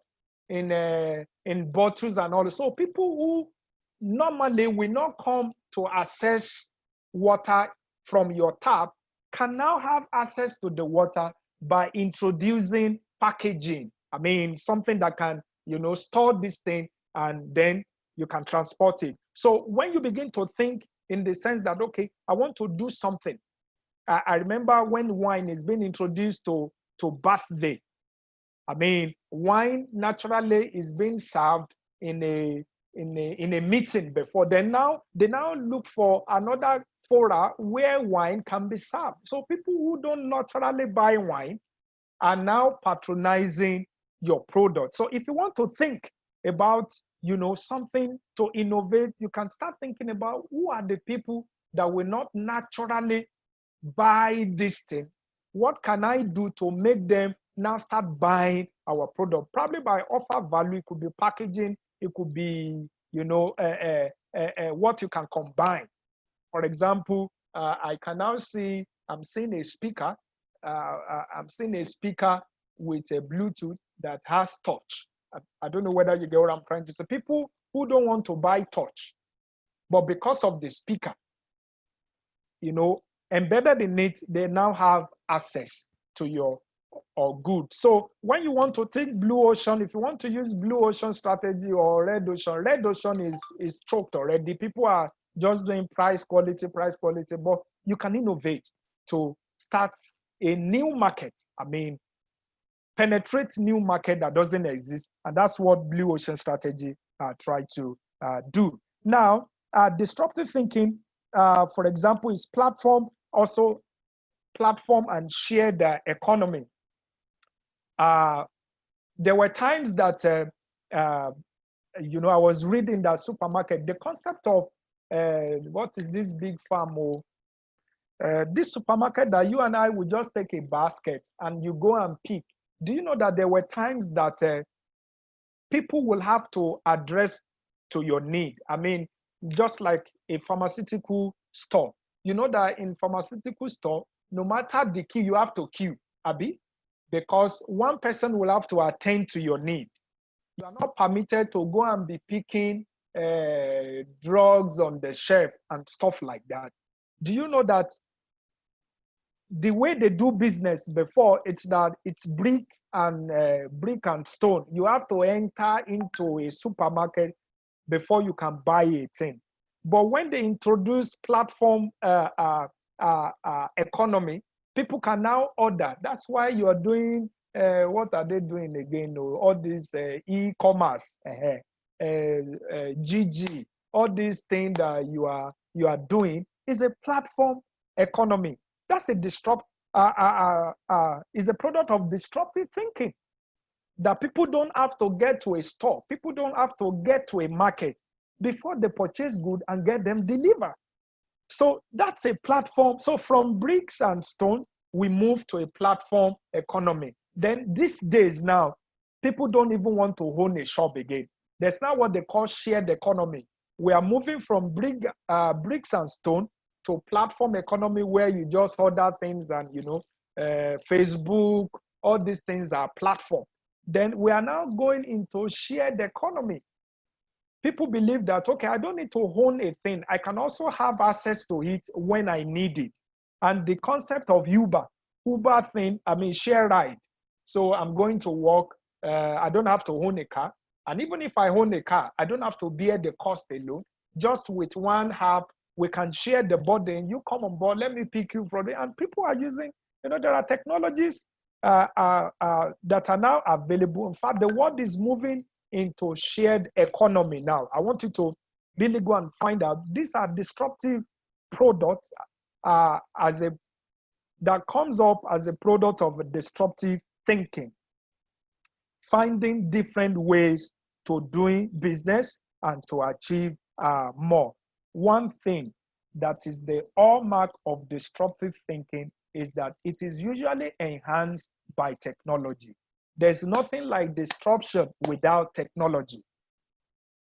Technology allows things to be created that are revolutionary. When you think disruptive, think about technology. Technology provides a platform, to do things that cannot be done before. And I want to introduce you to 6 very powerful technology that, from millennia moving on now.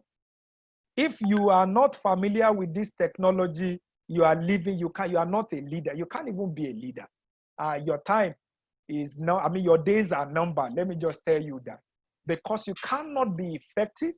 You have no business to do with doing more, achieving more with less, if you are not exposed to this kind of technology. And I'll quickly roll out 6 top technology that you have to find out what they are, how they can be used, and how that can help your disruptive thinking. Just like you need a team to achieve design thinking, you need technology to achieve disruptive thinking. That's the take-home.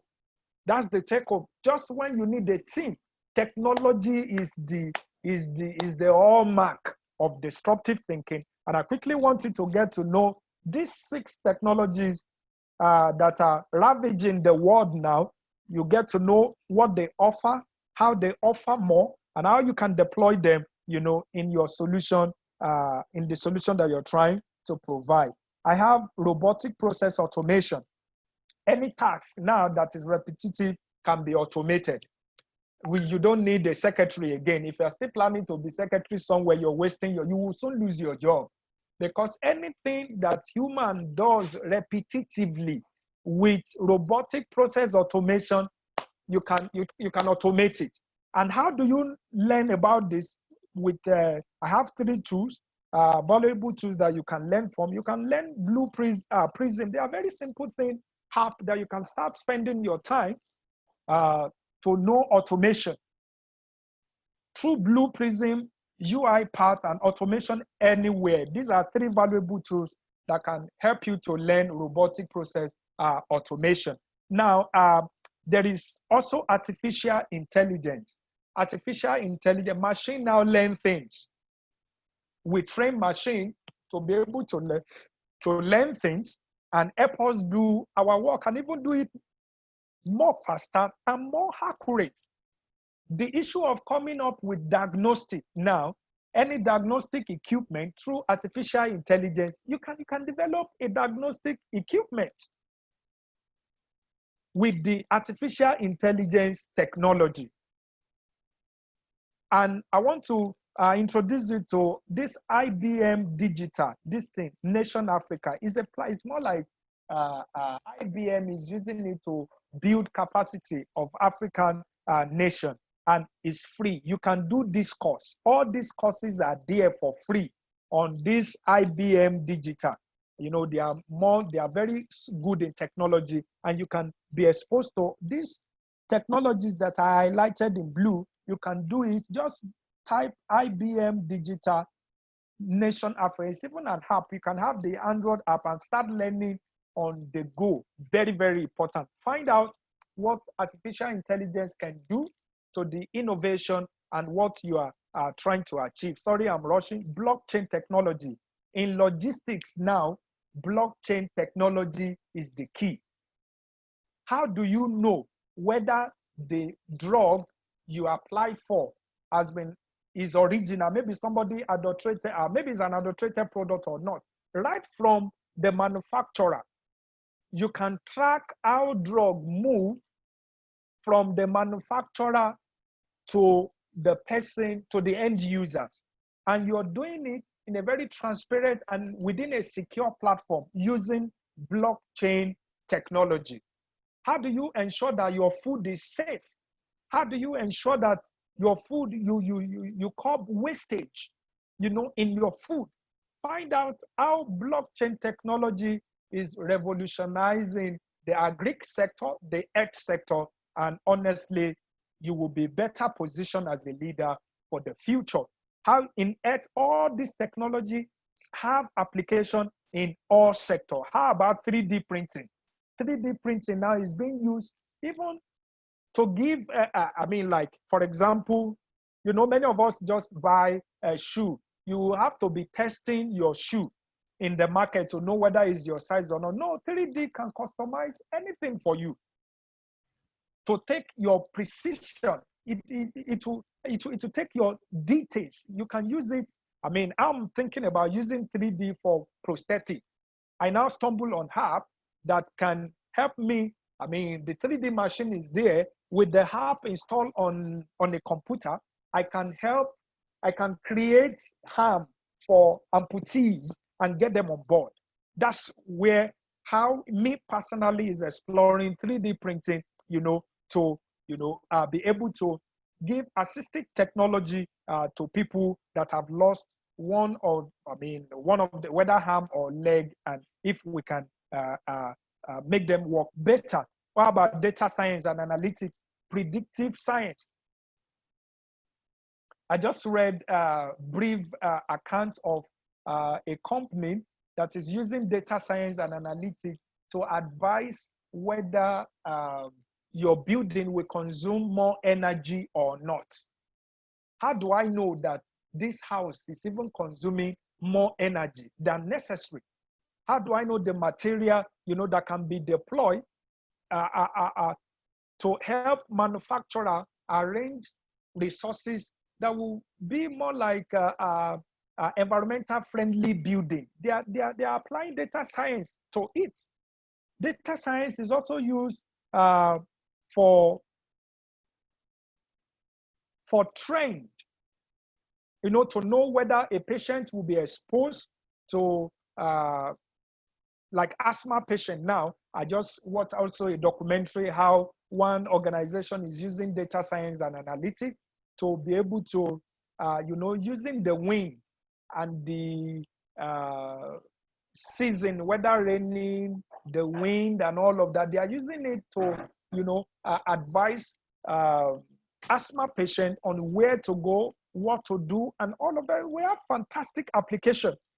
Doing things in a different way, you need technology. How about Internet of Things? Internet of Things, help you to also, I watched also a documentary on Internet of Things where an hospital is using it to respond to patients. So patients don't need workers in the hospital to ask them anything that is not healthcare related. Internet of Things, one hospital deploy Internet of Things to improve their patient engagement. For example, if patient want to know when he will have to take his next medication, even in the hospital, I watched that hospital, Maryland or something like that, the world will respond. There's a speaker that will pick the voice, the question of that patient, and respond immediately. How does it work? Technology revolutionized how we do things. How about cyber security? Now all of us are on the internet. COVID-19 put all of us on the internet. Can you learn this cybersecurity technology and be more relevant and offer more value to people? There were times that you don't even need to go and queue. People are now using app to book doctor's appointments. Diagnoses are done online. A lot of technological application has revolutionized the way we do things. So please get on board. Without technology, disruptive thinking is a thing of the past. And please download this app, learn digital skills on the go. This IBM Digital Nation Africa is an app, and you can, on a click, you can click any of this technology, and then you'll be able to apply them to your innovation, and you'll become a better leader. Thank you so much for tonight. I think I have to stop here and really want to encourage all of you to continue in your journey to greatness. And I look forward to celebrate every one of you in the years to come as a great leader. See you all at the top. And thank you, Systematic Capacity Hub, for providing this platform. I love to talk. You can say I can be talking like this because I love to impart as little as I know, and to benefit everyone. Thank you once again. I think I'm done with what I have to share. Yeah.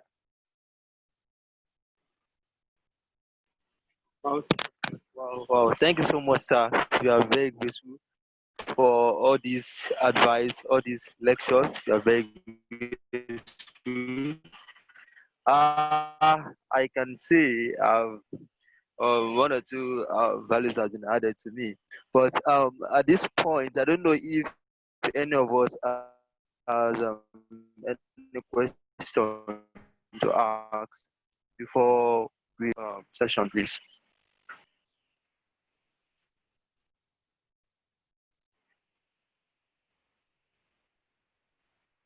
Any question, please? Do you have any question? Just have 5 minutes for the question, please.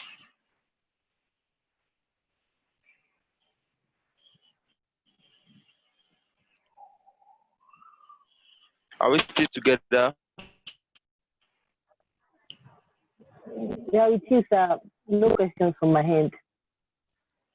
Okay. Thank you.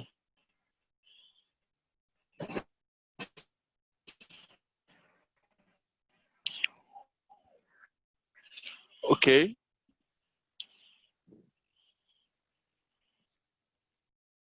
So, in the absence of no questions, I would love to appreciate our mentor, sir. Thank you so much. God bless you. May God enhance you in wisdom and knowledge and understanding. And then we are really blessed to have you tonight on behalf of the Hub, Systematic Capacity Building Hub. We say a very big thank you to you. Really appreciate it. God bless you, sir. Thank you so much, sir. You're welcome. So. All right, so I would just appreciate Kodri, Sopulu, and Ayo Bami, to just send their phone number so that I can fulfill my data plan. Yeah. All right, I think I'm free to leave now in the absence of. Sir. Thank you so much, sir. Thank you, everyone. Thank you, sir. Yes, sir. Okay. Thank you, everyone. Thank you, Mr. Kodri, for anchoring this night section.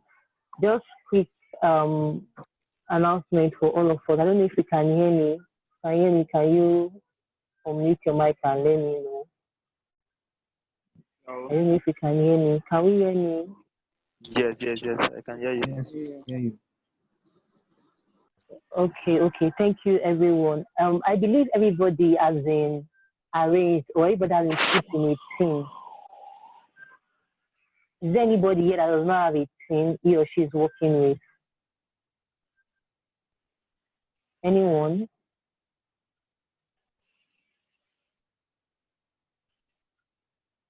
Does everybody here have a team? Do we have a team Yes. we are working Yeah, with? Okay. Okay. Please, it's very important that we work with our team. The assignment we were given before, I'm sure, I don't know, most people didn't do it, but we'll be working with that team for other mentors that will be coming on board and for other assignments that will be having.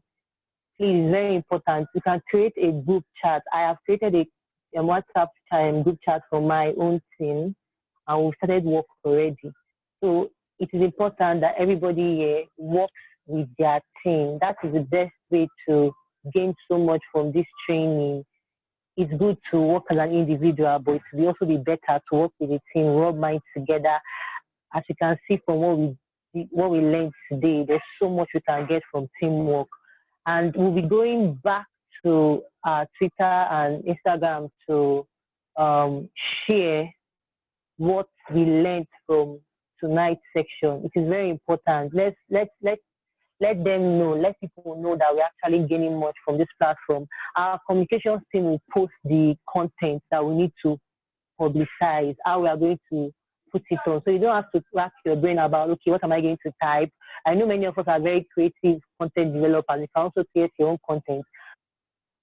Evelyn, she's going to post on what we are going to type. Then we can also spread the word about what we are gaining from this platform. I also thank you for coming online. I know most of us have our data, and I'm also sure that we've gained so much. So let's head back to the WhatsApp group and drop our comment, drop feedback. For those that are unable to connect due to network issues and all, then we can take, or let's say, soak in all that we've gained tonight. Thank you so much. Thank you so much. We can now leave the Zoom class. Thank you so much, everyone. Thank you. All right. Thank you so much, ma'am. God bless you. Good night, everyone.